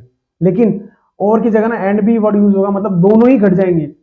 अभी तो एक घट रहा है, वहां अब दोनों ही घट जाएंगे कब, जब आपका ना इंसॉल्वेंसी रिजोल्यूशन प्रोसेस चल रहा है या आपके डायरेक्टर को सस्पेंड कर दिया गया, एनसीएलटी वाला केस हो रहा है, सेंट्रल गवर्नमेंट वाली ट्रिब्यूनल वाली बातें हैं, बस वो कहानी बनाई है। यहाँ पे दोनों लेस कर देना कुल मिला के। तो मैंने क्या बताया आपको, चार चीजें ऐड हो रही थी, कर दी, दो चीजें डायरेक्ट लेस हो रही थी, कर दी। अब यहाँ जाओ, नो चीजें, मतलब नो कीवर्ड्स ऐसे थे जो प्लस में भी थे और माइनस भी थे। तो सबसे पहला था FRR, फरार, ओके, उसको उसका मीनिंग है बट अलग है, उसको अपन फरार के तरीके से अपन उसको बोलते ताकि अपन को याद रहे, ओके। तो पहला था एफ, एफ का मतलब क्या था, फॉरेन कंपनी।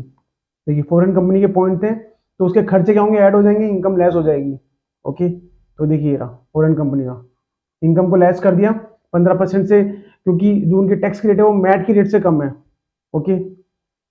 चैप्टर 12 में तो क्या होगा, देखो इनकम को क्या किया, सॉरी ये खर्चे हैं, ये खर्चा, देखिए ये खर्चे को क्या कर दिया, ऐड कर दिया, खर्चे को अपन ने क्या कर दिया, ऐड कर दिया यहाँ पे, ये ऐड हो गया खर्चा। अब नीचे क्या होगा, इनकम लेस हो जाएगी, ये देखिए ये फॉरेन कंपनी की इनकम को क्या कर दिया, या लेस कर दिया, ओके, ये लेस हो गई। अब आर, अब आर में क्या था, रिजर्व था और रिवॉल्यूशन था, देखिए रिजर्व आ गया, प्लस हो गया,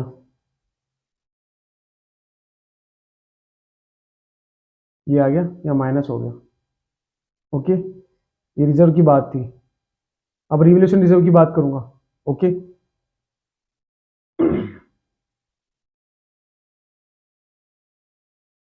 देखिए ये रहा रिवॉल्यूशन रिजर्व, प्लस हो गया, ये रहा रिवॉल्यूशन रिजर्व, माइनस हो गया, ओके। तो फरार हो गया आपका।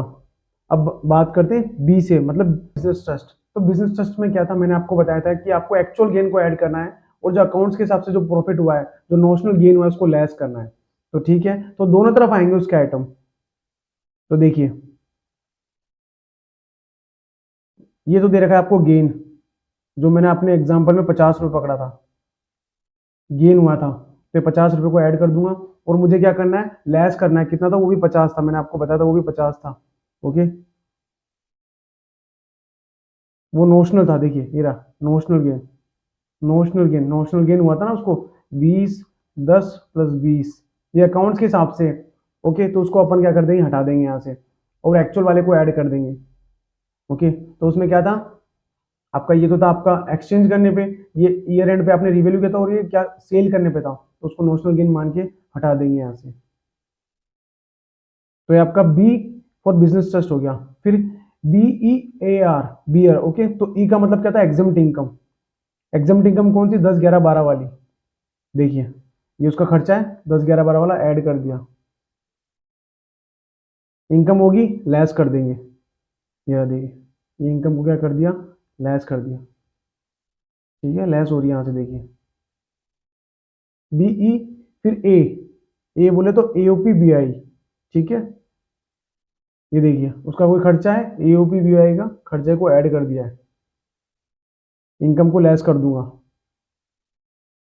ये देखिए AOP BI की इनकम को क्या कर दिया, लेस कर दिया, अलग से लेस किया, 10, 11, 12 में नहीं डाला, अलग से ले लिया। तो BEA। अब आर पे आ जाओ,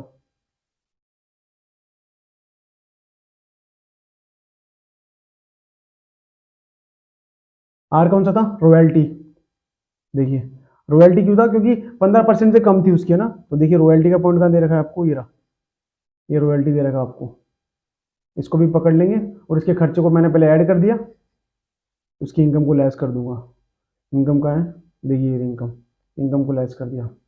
तो बियर भी हो गया आपका। अब डिशुम डिशुम की बात थी, इसमें डेप्रिसिएशन आ जाएगा, देखिए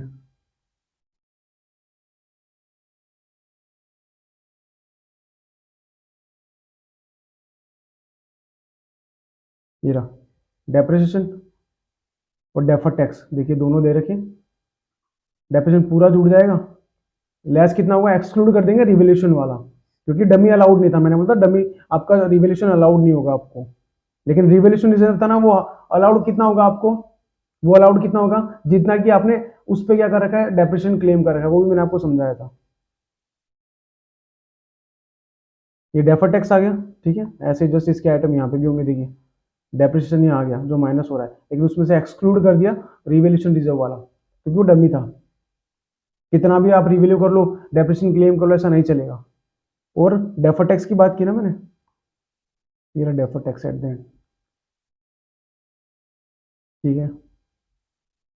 और एक प्रॉफिट छूट गया था अपना, बहुत लॉस हुआ प्रॉफिट का। तो प्रॉफिट का क्या बताया था मैंने आपको, जो मतलब पहली कंपनी डूब रही है, यूनिट डूब रही है, उसका क्या करेंगे, प्रॉफिट को लेस कर देंगे, क्योंकि वो लेस में आ रहा था तो लेस हो गया। तो सारे एडजस्टमेंट हो गए, देखिए ये हो गया, ये हो गया, ये हो गया, ये हो गया, आपका रॉयल्टी वाला हो गया। अब ये था क्या, जो बिजनेस ट्रस्ट की ना दो सिचुएशन थी, मैंने आपको ना गेन वाली सिचुएशन बताई, जिसमें 50 रुपए का गेन हुआ और 50 रुपए लेस कर दी। उसकी जस्ट अपोजिट भी हो सकती है, जिसमें आपको लॉस भी हो सकता है। तो वो ये वाली सिचुएशन है यहाँ पे, मैंने आपको ये बताई थी। ये आपका फॉरेन कंपनी आ गया, ये आपका यूपीबीआई वाला हो गया, ये भी आपका रिवैल्यूएशन रिजर्व वाला हो गया, ये डेप्रिसिएशन वाला हो गया, ये एग्जम्प्ट इनकम वाला हो गया, ये रिजर्व से पैसा निकालने वाला हो गया। ऐसे सारे के सारे इसमें हो चुके हैं। तो अपन ने क्या किया, पूरी जो स्टोरी थी ना उसको एक्चुअल स्टेटमेंट में अप्लाई किया और सारे एडजस्टमेंट को अपन ने समझ लिया। अब है ना कुछ चीज छूट गई है, वो ये चीज छूटी है आपकी कि है ना, जब कम ये तो ना स्टेटमेंट तब यूज आएगा जब है ना कंपनी क्या कर रही है, आपकी इंडेक्स फॉलो नहीं कर रही है। तो आपको सीधा ये करना है, बुक प्रॉफिट आ गया आपका, सीधा डायरेक्टली बुक प्रॉफिट आ गया, इसका 15% निकाल दो। लेकिन अगर कंपनी क्या करती है, इंडेक्स फॉलो करती है, तो क्या होगा, इसके अलावा ना थोड़े बहुत एडजस्टमेंट है वो भी इसमें होंगे। फिर जो प्रॉफिट आएगा ना बुक प्रॉफिट, उसको अप्लाई करना है आपको। ओके, वो देख लेते हैं, वो भी चली आइए। तो बात करें कि कैसी कंपनी है जो इंडेक्स फॉलो करती है, तो उसके लिए जो बुक प्रॉफिट होगा ना वो अलग होगा। अभी तक जो बुक प्रॉफिट आया ना उसमें भी कुछ एडजस्टमेंट करने पड़ेंगे, उसके बाद है ना जो प्रॉफिट आएगा ना बुक प्रॉफिट, वो उसके लिए यूज में आएगा मैट की कैलकुलेशन के लिए। तो वो एडजस्टमेंट कौन से, वन बाय वन देख लेते हैं। देखिए 3 एडजस्टमेंट बता रखे हैं, एक एक जस्ट अ सेकेंड, 1 2 और 3। देखिए पहला क्या लिख रखा है, item credited to OCI and not to reclassify to P&L account. मतलब है ना ओसीआई में ना कुछ पैसा पड़ा है, मान लीजिए कुछ पैसा पड़ा है जो कि पी&एल में डाला है, आपको क्या करना पड़ेगा, ओसीआई का जो क्रेडिट में जो पड़ा है ना उसको उठा के आपको पी&एल में डालना पड़ेगा, नेट प्रॉफिट को बढ़ाना पड़ेगा उससे। ओसीआई भी है ना पी&एल का पार्ट होता है। ओके, यहाँ पे क्या कर रखा है, ओसीआई को अलग कर रखा है और आपके पी&एल को अलग कर रखा है। अगर ओसीआई पहले से पी&एल में शामिल होता ना तो ना इसको ऐड करने की जरूरत नहीं पड़ती, ये अलग था, इसलिए क्या करना पड़ेगा आपको, इसमें से उठा के उसको पी&एल में डालना पड़ेगा, जो भी आइटम क्रेडिट में पड़ी उसके। ओके, क्योंकि ओसीआई भी इसका पार्ट हो जाता है इंडेक्स में। लेकिन है ना कुछ चीजों को आपको ओसीआई से उठा के नहीं डालना पी&एल में, वो चीजें, दो चीजें हैं, वो देख लीजिए। पहला हो गया वो रिवैल्यूएशन वाली, मतलब रिवैल्यूएशन का कोई प्रॉफिट होता है ना ओसीआई में, तो उसको भी मत लेके जाना आप, उसको मत लेके जाना आप, उसको इग्नोर कर देना। देखिए, और कोई change in fair value of equity instrument है उसको भी मत लेके जाना। मतलब दोनों देखे ना, तो कोई चेंज है और रिवैल्यूएशन वाली बात है, आपको क्या करना है, उसको ओसीआई में रहने देना, उसको पी&एल में डालना है। ओके, तो पहला पॉइंट अपन को समझ में आ गया कि ओसीआई को आपको क्या करना है, उठा के पी&एल में डालना है, क्योंकि वो पी&एल में इंक्लूड नहीं है, प्रॉफिट को बढ़ाना है आपको। तो ये तो पहला पॉइंट था, लेकिन कुछ चीजों को इग्नोर कर देंगे, रिवैल्यूएशन को और चेंज को। दूसरे पे आ जाओ, दूसरा एडजस्टमेंट क्या बोलता है, ट्रांजेक्शन अमाउंट। ट्रांजेक्शन अमाउंट का 1/5 निकालो आप। ट्रांजेक्शन क्या होता है, ट्रांजेक्शन अमाउंट क्या होता है, जब आप क्या करते हैं, न्यूली आप इंडेक्स को अडॉप्ट करते हैं, न्यूली आप क्या करें, इंडेक्स को अडॉप्ट करें, आप एएस से क्या करें, इंडेक्स पे शिफ्ट हो रहे हैं न्यूली, मतलब अभी अभी अडॉप्ट ही किया आपने। तो क्या होगा, एक पुराने रिजर्व से होते हैं, उनको ट्रांजेक्शन अमाउंट का नाम दिया गया ना, वो पड़े होंगे आपके अंदर। तो आपको क्या करना होगा, उन रिजर्व का ना 1/5 एक अमाउंट की कैलकुलेशन नहीं, कैलकुलेशन का पार्ट एफआर का है, लेकिन ये जो कैलकुलेशन होने के बाद जो निकल के आ गया ना, उसका 1/5 आपको क्या करना है, ऐड करना है एज अ रिजर्व। आपको क्या करना पड़ेगा, अपना नेट प्रॉफिट बढ़ाना पड़ेगा, लेकिन 1 साल में नहीं बढ़ाना, आपको 5 साल में बढ़ाना, जब से आपने इंडेक्स को फॉलो किया है। तो 1/5 क्या करेंगे, ऐड कर देंगे। तीसरा एडजस्टमेंट देखते हैं। तीसरा कोई खर्चा है, देख लीजिए, amount debited to P&L account on a distribution of a non cash assets to the shareholder on a demerger. मतलब डीमर्जर पे क्या किया, तो अपने शेयर होल्डर को बांटा ना, तो नॉन कैश असेट जो बांटती है, तो उस पर जो खर्चा हुआ तो उसको क्या कर देंगे, ऐड कर देंगे और डिसअलाउड कर दिया यहाँ पे। तो 3 एडजस्टमेंट है। पहला ओसीआई को डालना है, दूसरा ट्रांजेक्शन अमाउंट है ना, उसका क्या करना है, 1/5 ऐड करना है, और तीसरा क्या है, डीमर्जर पे जो नॉन कैश असेट्स आपने डिस्ट्रीब्यूट की उसके खर्चे को क्या करना है, ऐड करना है। अब इन तीनों के जस्ट अपोजिट होंगे ना, वो लेस हो जाएंगे, ध्यान रखना। इन तीन को समझिए, इनके तीन के जस्ट अपोजिट हो जाएंगे, लेस हो जाएंगे। तो इसके बाद जो निकल के आएगा ना, ये बुक प्रॉफिट, ये बुक प्रॉफिट किसके लिए काम का है, ऐसी कंपनी जो इंडेक्स को क्या करती है, अप्लाई करती है, उसके लिए ना ये बुक प्रॉफिट यूज आएगा मैट की कैलकुलेशन के लिए। उस बुक प्रॉफिट का क्या करेगी, वो 15% निकालेगी, फिर उस पर सरचार्ज और वो देखेंगे लगेगा कि नहीं लगेगा। ओके, तो ये इंडेक्स फॉलो कंपनी वाली कंपनी के लिए बुक प्रॉफिट आ गया। अब एक चीज आपको ध्यान रखना पड़ेगा कि ना, टैक्स क्या पेड होगा कंपनीज के लिए, टैक्स क्या पेड करेंगे वो।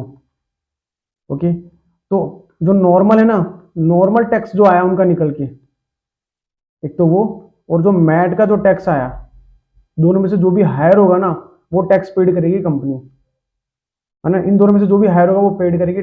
नॉर्मल टैक्स आपको पता ही है, मैंने आपको बता दिया, वो 5x की इनकम निकाल के वैसा वैसा करके। मैट में क्या करना है आपको, वैसा बाइफरकेशन नहीं करना है, कुछ भी 5x की income and all special rate वाला ट्रीटमेंट नहीं, सीधा बुक प्रॉफिट निकालो। जो फरार और बियर वाले जो एडजस्टमेंट है वो सब करो, तो जो बुक प्रॉफिट आएगा उसका 15% निकालो, सरचार्ज जोड़ो, हेल्थ एजुकेशन सेस जोड़ो, फिर मैट आ जाएगा आपका। दोनों में से जो भी हायर होगा ना, वो टैक्स पेड करना पड़ेगा। सपोज नॉर्मल में आपका ना 100 रुपये टैक्स आया, और आपका मैट में टैक्स आ रहा है 150 रुपये, तो यहाँ पे ना मैट में ना 50 रुपये टैक्स ज्यादा आ रहा है नॉर्मल से, तो 50 रुपये की ना क्रेडिट मिल जाएगी, उसको बोलते हैं मैट क्रेडिट। फिर है ना, सपोज जैसे नेक्स्ट ईयर में क्या हुआ, आपका नॉर्मल हो गया 150 और मैट हो गया आपका 100, तो आपको देना कौन सा पड़ेगा, 150 रुपये, लेकिन आपके पास है ना 50 पिछली बार का क्रेडिट पड़ा है, तो उसको सेट ऑफ कर देंगे, 100 ही पे करना पड़ेगा आपको। तो मैट क्रेडिट की बात है, 15 साल तक कर सकते हो आप ऐसा, इस क्रेडिट को ना आप 15 ईयर तक यूज कर सकते हो, बस इतना बताना था आपको, है ना। बस ये आपका पूरा चैप्टर था।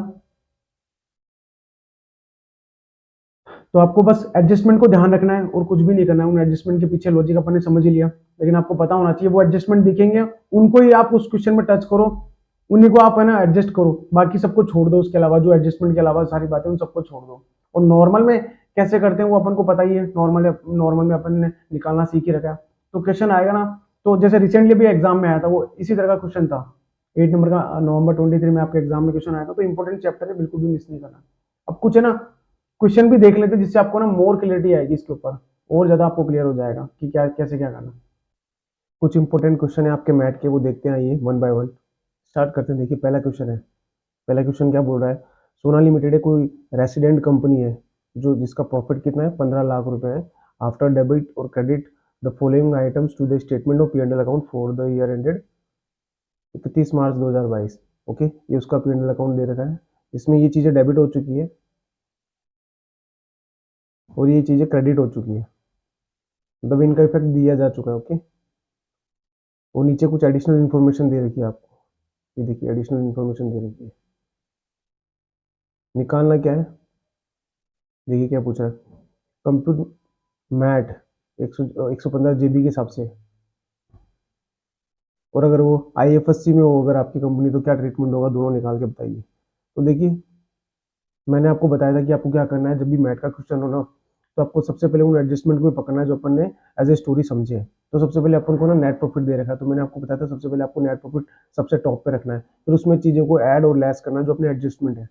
तो पहला देखिए इसमें क्या लिख रहा है, provision for loss of subsidiary. मैंने आपको बताया था कि लॉस ऑफ सब्सिडरी का जो है खर्चा आपको अलाउड नहीं होगा, सिर्फ ना सब्सिडरी उसको क्लेम करेगी, उसकी होल्डिंग उसको क्लेम नहीं कर सकती है, तो इसको ऐड कर देंगे। प्रोविजन फॉर डाउटफुल डेब्ट्स, ये बताया था मैंने आपको, प्रोविजन फॉर असेट्स है, ये भी अलाउड नहीं होगा क्योंकि बेस ऑन एस्टिमेशन होता है, प्रोविजन फॉर इनकम टैक्स मैंने आपको बताया था कि इनकम टैक्स का खर्चा अलाउड नहीं, क्योंकि इसी के चक्कर में तो सारी ये जो कैलकुलेशन हो रही है इसी को अलाउड नहीं करेंगे। ओके, और ये वैसे भी पर्सनल खर्चा है जो दोनों में, इनकम टैक्स में और आपके अकाउंट्स में भी डिसअलाउड होता है।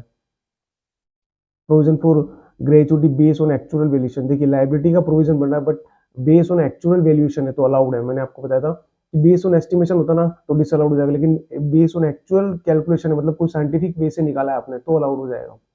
मनगढ़ंत अमाउंट नहीं होता जब आप एक्चुअल वैल्यूएशन कराते हैं, उसके पीछे साइंटिफिक लॉजिक होता है, इसलिए उसको अलाउड करते हैं। डेप्रिसिएशन पूरा का पूरा ऐड कर देंगे एक बार। ओके, फिर इंटरेस्ट टू फाइनेंशियल इंस्टीट्यूशन, इसका अपन ने उस एडजस्टमेंट में कहीं पे भी नाम नहीं होता, इसको टच नहीं करेंगे। ओके, और ये वैसे भी अलाउड होता है, अकाउंट्स को इससे कोई मतलब नहीं है चाहे पेड किया नहीं किया आपने। जब आप नॉर्मल टैक्स निकालते हैं ना उस P&L अकाउंट में, इसका तब एडजस्टमेंट देखते हैं, अकाउंट्स को कोई मतलब नहीं होता, वो तो सीधा खर्चों को सारे को डेबिट कर देता है, क्योंकि अपन बुक प्रॉफिट जो निकाल रहे हैं वो अकाउंट्स के हिसाब से निकाल रहे हैं, तो इसका कोई एडजस्टमेंट नहीं होगा, no adjustment. Okay, penalty, penalty का भी कोई एडजस्टमेंट नहीं होता उसके अंदर, वो तो डेबिट ऑल एक्सपेंसेस करता है।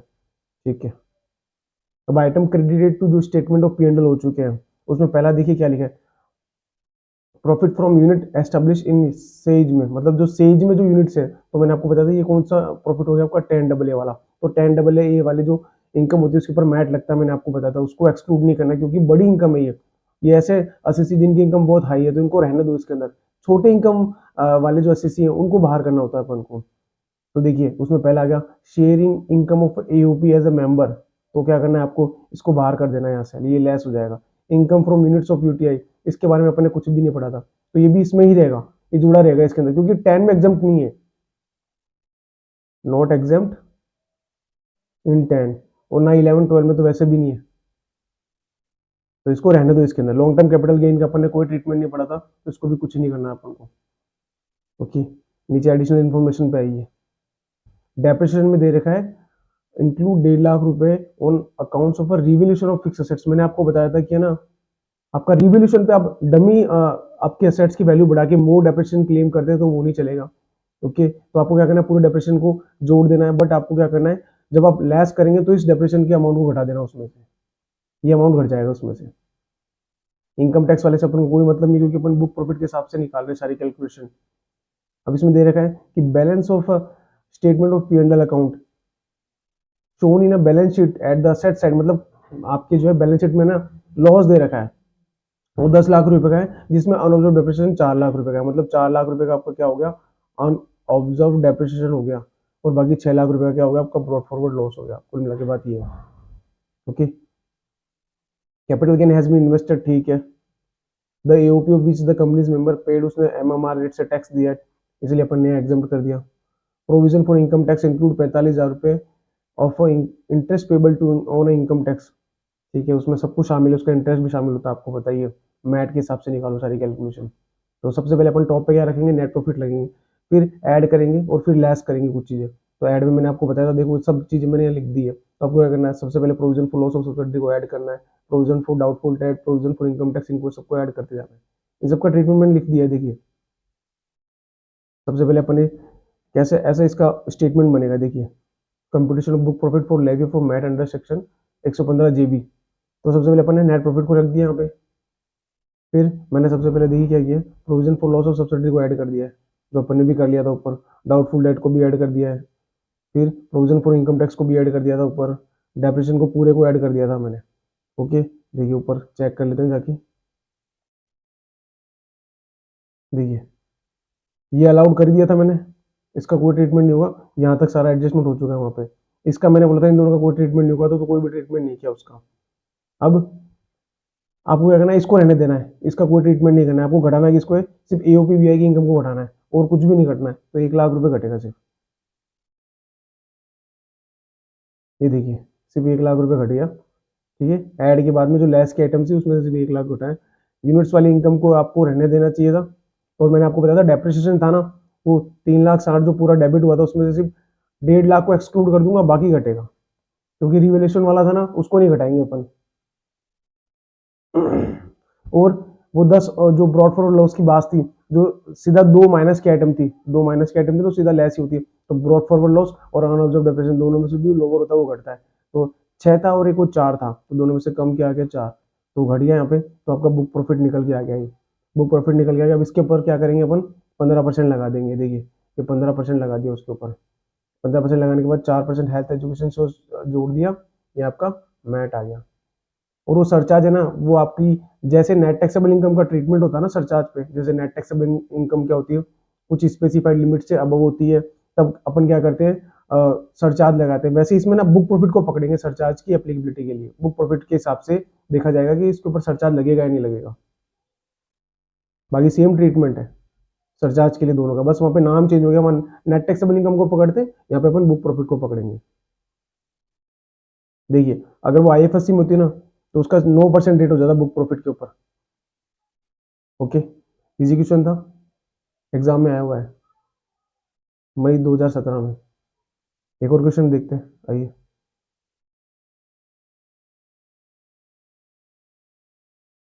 देखिए कोई विजय एक्सपोर्ट लिमिटेड है, कोई डोमेस्टिक कंपनी है जिसने ना प्रॉफिट कमाया 95 lakh as per the statement of P&L account 31/3/2022 के हिसाब से, after debiting and crediting all the items. ये सारे के सारे को डेबिट और क्रेडिट करने के बाद में, देखिए ये डेबिट हो चुकी है सारी चीजें। तो इसमें पहला क्या दे रखा है आपको, प्रोविजन फॉर इनकम टैक्स, जिसमें इंटरेस्ट भी शामिल है। तो क्या करना पड़ेगा आपको, ये आपके उस एडजस्टमेंट में है, तो अपन क्या कर देंगे, इसको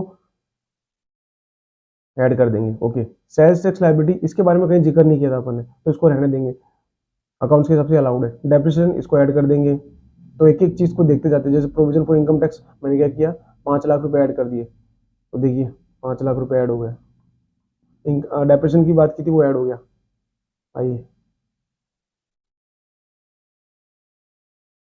हाँ, interest to financial institution unpaid before the due date of filing of return of income. देखिए अकाउंट्स में इससे कोई मतलब नहीं होता कि आप ड्यू डेट से रिटर्न से पहले फाइल करते हैं नहीं करते। मैंने आपको बताया था वो सब नाटक कहाँ पे, वो आपके टैक्स में है। यहाँ पे सारे खर्चे डेबिट ऑल एक्सपेंसेस, तो इसको क्या कर देंगे, अलाउड रहने देंगे, नो ट्रीटमेंट। दो ट्रीटमेंट हुआ अभी तक ऊपर इन दो के, ठीक है। Reserve for currency exchange fluctuation, तो ट्रांसफर टूरिज्म मैंने आपको बताया था आपको ऐड करना होगा, तो इसको क्या करना पड़ेगा, आपको ऐड कर दो। देखिए वो ऐड कर दिया,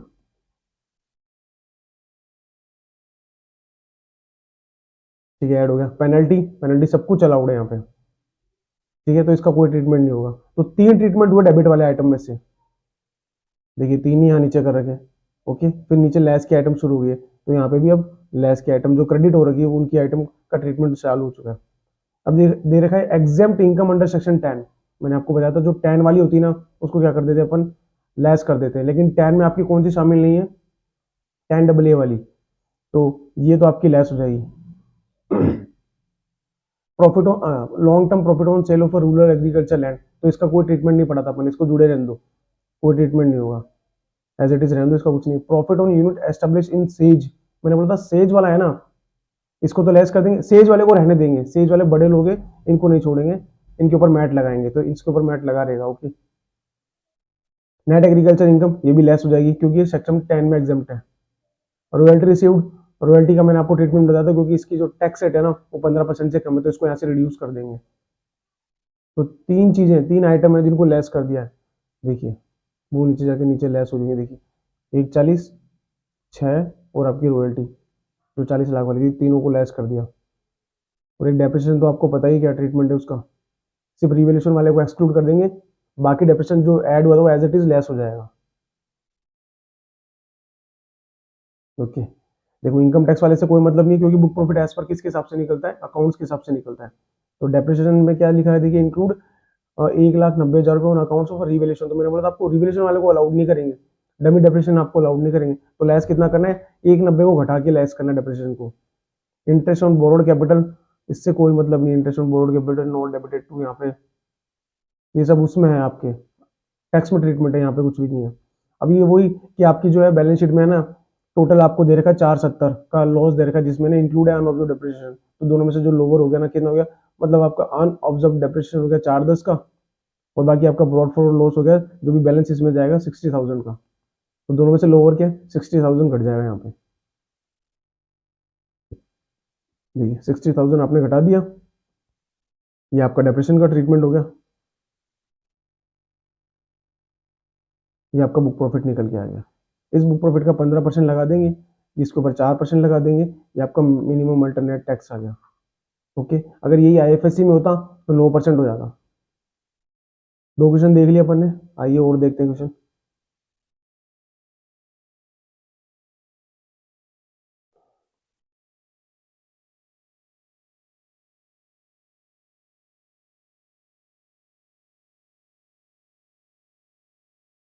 देखिए, Alpha and Beta Tire Limited, an Indian company engaged in the manufacturing of tires in Andhra Pradesh, has adopted Ind AS from 1/4/2019। मतलब उसने 1/4/2019 से Ind AS को अडॉप्ट किया है। तो आपको पता है इसका एक ट्रीटमेंट होता है, जो Ind AS कंपनियां जो फॉलो करती हैं उनके लिए अलग से बुक प्रॉफिट निकलता है। मैंने आपको बताया था लास्ट में भी कि उनके लिए क्या करना पड़ता है, जो बुक प्रॉफिट नॉर्मल निकलता है उसके अलावा कुछ एडजस्टमेंट और करने होते हैं। तो वो एडजस्टमेंट का ट्रीटमेंट इस क्वेश्चन में दिया होगा। The following particular provided for the year ended, कुछ जो है पर्टिकुलर्स आपको दे रखे, नीचे देखिए। नेट प्रॉफिट दे रखा है एज पर P&L अकाउंट दे रखा है आपको 20 crore after debit and credit in the following items. Okay, item debit कौन कौन सी हो रखी है? डेप्रिसिएशन दे रखा है आपको 18 लाख रुपए का, जिसमें इंक्लूड है depreciation of 3 crore being amount provided on revaluation of assets. तो मतलब आपको 18 को डेबिट करना है, लेकिन लेस कितना करना है आपको? 15 ही लेस करना है। ओके, तो ये ट्रीटमेंट अपन को आ गया समझ में। कितना प्लस होगा? 18 माइनस कितना होगा? 15, क्योंकि प्लस और माइनस वाली आइटम की लिस्ट में ये सारे ध्यान रखना। Interest charge for delay in remittance of a tax deducted at source, TDS, interest on TDS मैंने आपको बताया था इनकम टैक्स में शामिल होता है ये। तो क्या हो जाएगा, ये ऐड वाली आइटम है, इसको सीधा ऐड करेंगे। अब share income from association of person in which the company is a member, 50 lakh रुपए। मैंने आपको बताया था एओपी से आपको जब भी शेयर वगैरह मिलता है तो आपका एग्जाम्प्ट होता है, तो ये एग्जाम्प्ट कर देंगे। तो क्या कर देंगे, ये 10 में लेस हो जाएगी, ये लेस हो जाएगी सीधा 50 लाख रुपए। Amount of 6 crore withdraw from revolution reserve on accounts of revolution of assets. मैं आपको बताया था इसका क्या ट्रीटमेंट होगा। आपको क्या करना है, इसको ऐड रहने देना, इस पर मैट अप्लाई हो जाएगा, सीधा का सीधा एज इट इज हो जाएगा। तो देखिए पहले वाले का ट्रीटमेंट देखते हैं, 18 ऐड और 15 माइनस। देखिए 18 को ऐड कर दिया, ये 18 ऐड हो गया।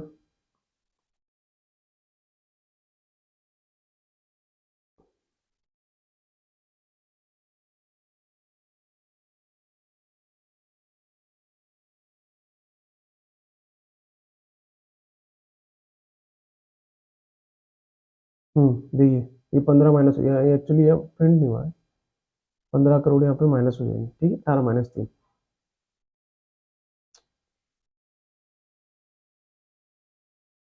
हाँ दूसरा, हाँ ये टीडीएस क्या हो जाएगा, ऐड हो जाएगा। कितना है ये, 20 लाख रुपए, ये ऐड कर दिया। देखिए ओके, फिर बात करते हैं ये share income from association of person, इसका क्या करेंगे, इसको लेस कर देंगे।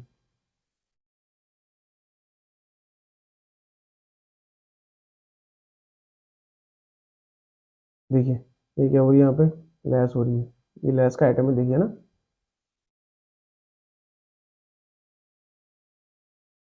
हम्म अब ये जो था 6 करोड़, इसका क्या ट्रीटमेंट करेंगे?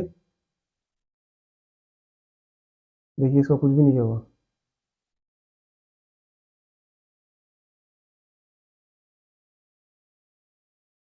हाँ, लेकिन उसमें एक ट्रीटमेंट था, देखिए अपन नीचे ने नीचे एडिशनल इन्फॉर्मेशन भी दे रखी है। 6 करोड़ मैंने आपको बताया था ना कि 6 करोड़ है ना, पूरा पूरे पे मैट नहीं लगेगा, लेकिन उस पर अगर आपने उतना अमाउंट पे नहीं लगेगा, उस लिमिट तक नहीं लगेगा जिस जिस लिमिट तक आपने क्या कर रखा है, डेप्रिसिएशन और रिवैल्यूएशन ऑफ असेट्स लगा रखा है। मैंने आपको बताया था उस लिमिट तक वो जायज है, मैंने आपको बोला था। तो देखिए वो कितना है वो लिमिट, या 3 करोड़ दे रखी है, तो 3 करोड़ तक लेस कर देंगे। जो रिमेनिंग 3 करोड़ बच जाएगा ना, उसका क्या करेंगे अपन, उस पर मैट लगा देंगे। तो 3 करोड़ क्या कर दिया, लेस कर दिया, बाकी 3 जुड़ा रहा उसके अंदर, तो 3 वहां पे लेस कर दिया नीचे दी। ये देखिए 3, इसको क्या कर दिया, लेस कर दिया। ओके ठीक है, अदर इन्फॉर्मेशन में आ जाए, the application of a financial creditor for corporate insolvency resolution. अब ये वाली बात आ गई जहाँ पे मैंने आपको बताया था कि अगर वो दो सिचुएशन होती है तो क्या होता है, brought for loss and unabsorbed depreciation, दोनों जुड़ के घट जाते हैं। अदरवाइज दोनों में जो लोअर होता है उसको पकड़ते हैं। तो वो ये उसकी यहाँ बात लिखी है कि भाई ऐसा ऐसा हो रहा है, वो कहानी बताइए। फिर आपको क्या करना है, इन दोनों को जोड़ना है, इसको यहाँ जोड़ देना, इसको यहाँ जोड़ना, दोनों को क्या करना है, आपको घटा देना है सीधा का सीधा, बस ये ट्रीटमेंट है, कुछ भी मत करना। अब देखिए item credited to other comprehensive income which will not be reclassify, मैंने आपको बताया था कि ये पीएनएल में नहीं है, इसका ट्रीटमेंट ही क्यों कर रहे हैं अपन, क्योंकि पीएनडल में नहीं है। पीएनडल में होती पहले से तो इसका ट्रीटमेंट नहीं करते, क्योंकि पीएनडल बढ़ चुका होता। लेकिन ये आपके पीएनडल में नहीं है। जहां ऐसा लिखा है कि item credited to other comprehensive income which will reclassify to P&L account, which will, मतलब जो P&L में है तो उनका ट्रीटमेंट नहीं करना है, लेकिन which will not लिखा है ना जहाँ पे, तो उसका मतलब वो P&L में नहीं है। जो पहले से उसका ट्रीटमेंट मत करना, जो नहीं है ना उसका ट्रीटमेंट करना है अपन को। ओके, तो इसमें आपको दो दे रखी है, आपको देखिए दो ट्रीटमेंट दे रखे हैं। तो एक तो दे रखा है रीमेजरमेंट, ये वाला, of defined employee retirement benefit 50 lakh रुपए का, और रीवैल्यूएशन दे रखा है आपको। तो मैंने आपको बताया था रीवैल्यूएशन वगैरह को इग्नोर कर देना, बाकी सब ले लेना आप। तो 50 लाख को ले लेंगे इसमें, इसको इसका कोई भी ट्रीटमेंट नहीं करेंगे, मतलब इसको ऐड नहीं करेंगे अपन। ट्रांजेक्शन अमाउंट दे रखा है आपको, देखिए ट्रांजेक्शन अमाउंट मैंने बताया था, जब आप न्यूली एएस से इंडेक्स पे वो होते हैं, ट्रांसफर होते हैं, तो आपको क्या होता है कि ट्रांजेक्शन अमाउंट को 5 साल तक क्या होता है, आपको वो ऐड करना पड़ता है अगर उसका क्रेडिट बैलेंस है तो आपको, और अगर लेस करना पड़ेगा जब डेबिट बैलेंस होगा। तो देखिए इसमें 5 करोड़ दे रखा है आपको, लेकिन उसमें ना ट्रांजेक्शन अमाउंट में ना कुछ चीजें लेस हो जाएंगी। जो पहला के देखिए आप यहाँ आपको कैपिटल रिजर्व दे रखा है, सिक्योरिटी प्रीमियम दिए तो उसको हटा देना, उसका कोई ट्रीटमेंट नहीं होगा। तो 5 करोड़ में से 50 लाख घटा देना, उसका 150 निकालना, आपको ऐड कर देना है। ये रेगुलर प्रोविजन में आपका निकाल के दे रखा है कि आप कितना टैक्स पे करते हैं। तो रेगुलर प्रोविजन के हिसाब से, मैट के हिसाब से, दोनों में जो भी हायर होगा वो आपका टैक्स पेबल हो जाएगा। अगर मैट ज्यादा हो गया तो आपको क्रेडिट मिल जाएगा 15 साल तक। ये देखा है, मिनिमम अल्टरनेट टैक्स निकालिए, ठीक है तो निकाल देंगे, क्या बड़ी बात है। ये यहाँ तक बता ही दिया था मैंने आपको, दोनों जुड़ के लेस हो जाएंगे। फिर ये देख ही लिया अपन ने।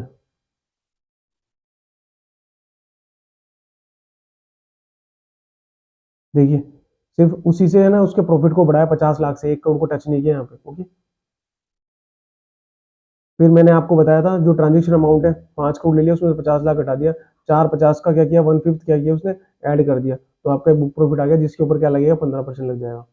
अब है ना यहाँ पे सरचार्ज लग गया, क्योंकि जो बुक प्रॉफिट है वो स्पेसिफाइड लिमिट है ना, जो सरचार्ज की लिमिट है उसी से क्या ज्यादा हो गया, तो यहाँ पे क्या कर दिया, देखिए उसने 12% सरचार्ज लगा दिया। तो 7, 12, 2, 5 आपको पता है इंडियन कंपनी पे लगता है, तो उस हिसाब से लगा दिया, क्योंकि 10 करोड़ से ज्यादा है। 4% सभी पे लगता है। ये आपका मैट आ गया, मैट की लाइबिलिटी आ गई।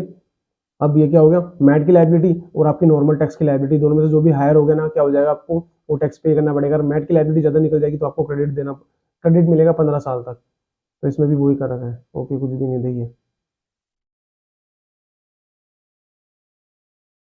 देखिए मैट में इतनी आ रही है और इनकम टैक्स में इतनी आ रही है, तो क्या हो जाएगा, मैट का जो एक्सेस अपन ने टैक्स पे किया ना मैट के चक्कर में, उसकी आपको क्रेडिट मिलती जाएगी नेक्स्ट 15 साल तक।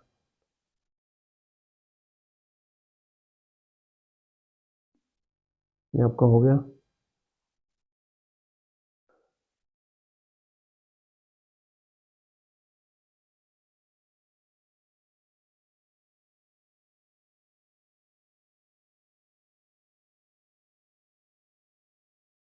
एक और क्वेश्चन देख लेते हैं, लास्ट इंपॉर्टेंट क्वेश्चन है, अभी एग्जाम में आया हुआ है। देखिए ऐसे ही कोई कंपनी है जो क्या कर रही है, फार्मास्यूटिकल उसमें फॉर्मुलेशन में तमिलनाडु में, जिसने अडोप्ट किया इंडियंस। ओके, और उसके फॉलोइंग पर्टिकुलर दे रखे हैं आपको 31 मार्च 2022 की। उसने क्या दे रखा है, बुक प्रॉफिट निकाल के दे रखा है, after adjustment of all item specified in section 115 GB, जो इतना आया है। लेकिन उसमें क्या कर रखा है, except the adjustment for brought forward losses, इस ब्रॉड फॉरवर्ड लॉसेस का एडजस्टमेंट नहीं कर रखा उसने। तो ब्रॉड फॉरवर्ड लॉसेस के एडजस्टमेंट कर देंगे अपन, नहीं कर रखा। अब वो देखेंगे कि भाई उसने वो एप्लीकेशन वगैरह वो एनसीएलटी वाला केस कर रखा है कि नहीं कर रखा है। तो दोनों में से अगर वो वाली कंडीशन लगती है तो दोनों में से लोअर लेना है, अदरवाइज अपन को सॉरी, अगर वो वाली कंडीशन लगती है तो आपको दोनों को ऐड करके लगना है, और वो नहीं लगती है तो आपको क्या करना है, दोनों में से लोअर लेना है। देखिए the particular for other comprehensive reserve की बात आ गई। अब यहाँ देखिए क्या लिखा है, other comprehensive income that may be reclassified to profit and loss account. मैंने आपको बताया था अगर क्लासीफाई हो रहा है पहले ही तो आपको उसको टच करने की जरूरत नहीं, उसका कोई भी ट्रीटमेंट नहीं होगा, क्योंकि पहले ही पीएनएल में जा चुका है। जो नहीं गया ना उसी आइटम का ट्रीटमेंट करना है अपन को। तो ये जो दूसरा वाला है ना बी, देखिए विल नॉट बी रिक्लासीफाई, है ना, इसका ट्रीटमेंट करना है अपन को, और किसी का ट्रीटमेंट नहीं करना है यहाँ पे। अब इसमें भी ना दो दे रखा है, डेबिट और क्रेडिट। देखिए क्रेडिट वाली जो आइटम है ना जितनी भी, क्रेडिट वाली, उनसे अपन को सबको बढ़ाना है और डेबिट वाली से को कम करना है। तो जो है ना, मैंने और उसमें भी मैंने आपको ये बताया था कि ना जब आप बढ़ाते हैं ना, तो जो पहला वाला पॉइंट था अपना, उसमें दो चीज को अपन ने इग्नोर कर दिया था, रिवैल्यूएशन और चेंज को मैंने बता दिया था, उसको इग्नोर कर देना। तो देखिए deferred gain on cash flow hedge क्या करेंगे, प्लस कर देंगे। Share of other comprehensive income of other associates add कर देंगे। Remeasurement of post employment benefit add कर देंगे। लेकिन रिवैल्यूएशन की बात की थी मैंने, रिवैल्यूएशन को नहीं करेंगे, तो इसका कोई भी ट्रीटमेंट नहीं करेंगे, इससे मत बढ़ाना आप। अब ये चेंज वाली बात आ गई, मैंने आपको बताया था रिवैल्यूएशन और चेंज को इग्नोर कर देना, तो इसको भी इग्नोर कर देंगे। बाकी इससे क्या कर देंगे, लेस कर देंगे आपका। तो बस ये ट्रीटमेंट है, इसके अंदर कुछ भी नहीं। आपका ट्रांजेक्शन अमाउंट का दे रखा है, देखिए ट्रांजेक्शन अमाउंट का क्रेडिट बैलेंस दे रखा है, जिसमें आपका कैपिटल रिजर्व शामिल है 8 लाख रुपए का, और एडजस्टमेंट ऑफ 4,50,000 दे रखा है। वो फॉरेन ऑपरेशन का कोई ट्रांजेक्शन वो है डिफरेंस, तो उसको भी एडजस्ट कर देंगे। दोनों को लेस करने के बाद जो अमाउंट आएगा उसका 1/5 ले लेंगे। अब वो एनसीएलटी वाली बात दे रखी है यहाँ पे, तो एनसीएलटी बात दे रखी है, तो आपको क्या करना पड़ेगा, दोनों दोनों को क्या करना पड़ेगा, ऐड करना पड़ेगा। अब लोअर वाला केस नहीं चलेगा, आपको क्या करना है, मैट की लायबिलिटी निकालनी है।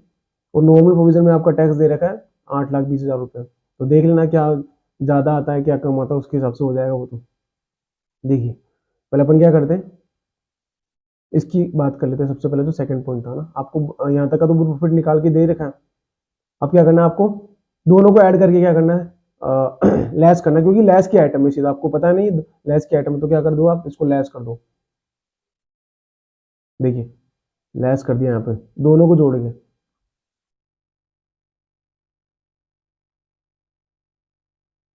यहाँ टोटल मान लेंगे, यहाँ टोटल मान लेंगे, लेस कर देंगे। ये ट्रीटमेंट हो गया। इसका कुछ भी नहीं करेंगे, इस पे आ जाइए। इसमें मैंने आपको बताया 7.25 3.20 मतलब 7.25 3.20 और 4.45, इनको क्या करूंगा मैं, ऐड कर दूंगा। देखिए देखिए 7.25 3.20 4.45, इन दोनों को मैंने ऐड कर दिया, उसको लास्ट वाले को कोई भी ट्रीटमेंट नहीं किया। और घटाया किसको है मैंने, देखिए डेफर्ड कॉस्ट ऑफ हैज को, उस चेंज वाले को मैंने कुछ भी एडजस्टमेंट नहीं किया। मैंने बोला था उसको कंसिडर ही नहीं करेंगे अपन। फिर आपका ट्रांजेक्शन अमाउंट आ गया, उसमें से दो चीज़ों को लेस कर दिया। फिर जो आया ना, उसका क्या किया मैंने, 1/5 ले लिया, जो इतना आया अमाउंट, ये आपका बुक प्रॉफिट आ गया। फिर बुक प्रॉफिट के ऊपर मैंने 15% लगा दिया, उसके ऊपर 4% लगा दिया, ये आपका मैट आ गया। मैट की लाइबिलिटी आ गई। मैट की लाइबिलिटी को फिर मैंने नॉर्मल अपनी जो लाइबिलिटी थी उससे चेक कर लिया भाई, दोनों में से जो भी हायर हो जाएगी आपकी क्या हो जाएगी, वो आपकी लाइबिलिटी बन जाएगी। ओके, दोनों में से हायर क्या है, ये आपकी लाइबिलिटी बन गई, ये बन चुकी है। अब आपको क्रेडिट कितना मिल जाएगा, इतना मिल जाएगा, क्योंकि आपकी नॉर्मल की लाइबिलिटी से ज़्यादा है, वो नॉर्मल की लाइबिलिटी से ज़्यादा है आपका। तो इस तरीके से मैट के क्वेश्चन है ना, अपने जो स्टोरी वाइज अपन ने जो एडजस्टमेंट सीखे हैं, उससे अपन ने जो क्वेश्चन है उनको अपन बहुत अच्छी तरीके से सॉल्व कर पाएंगे। और मैं उम्मीद करता हूँ कि आपको जो है लेक्चर अच्छा लगा होगा, और इसके बाद में आपको इस चैप्टर में कोई भी प्रॉब्लम नहीं होगी, ये मैं उम्मीद करता हूँ। तो मिलते हैं नेक्स्ट लेक्चर में, till then tata bye bye.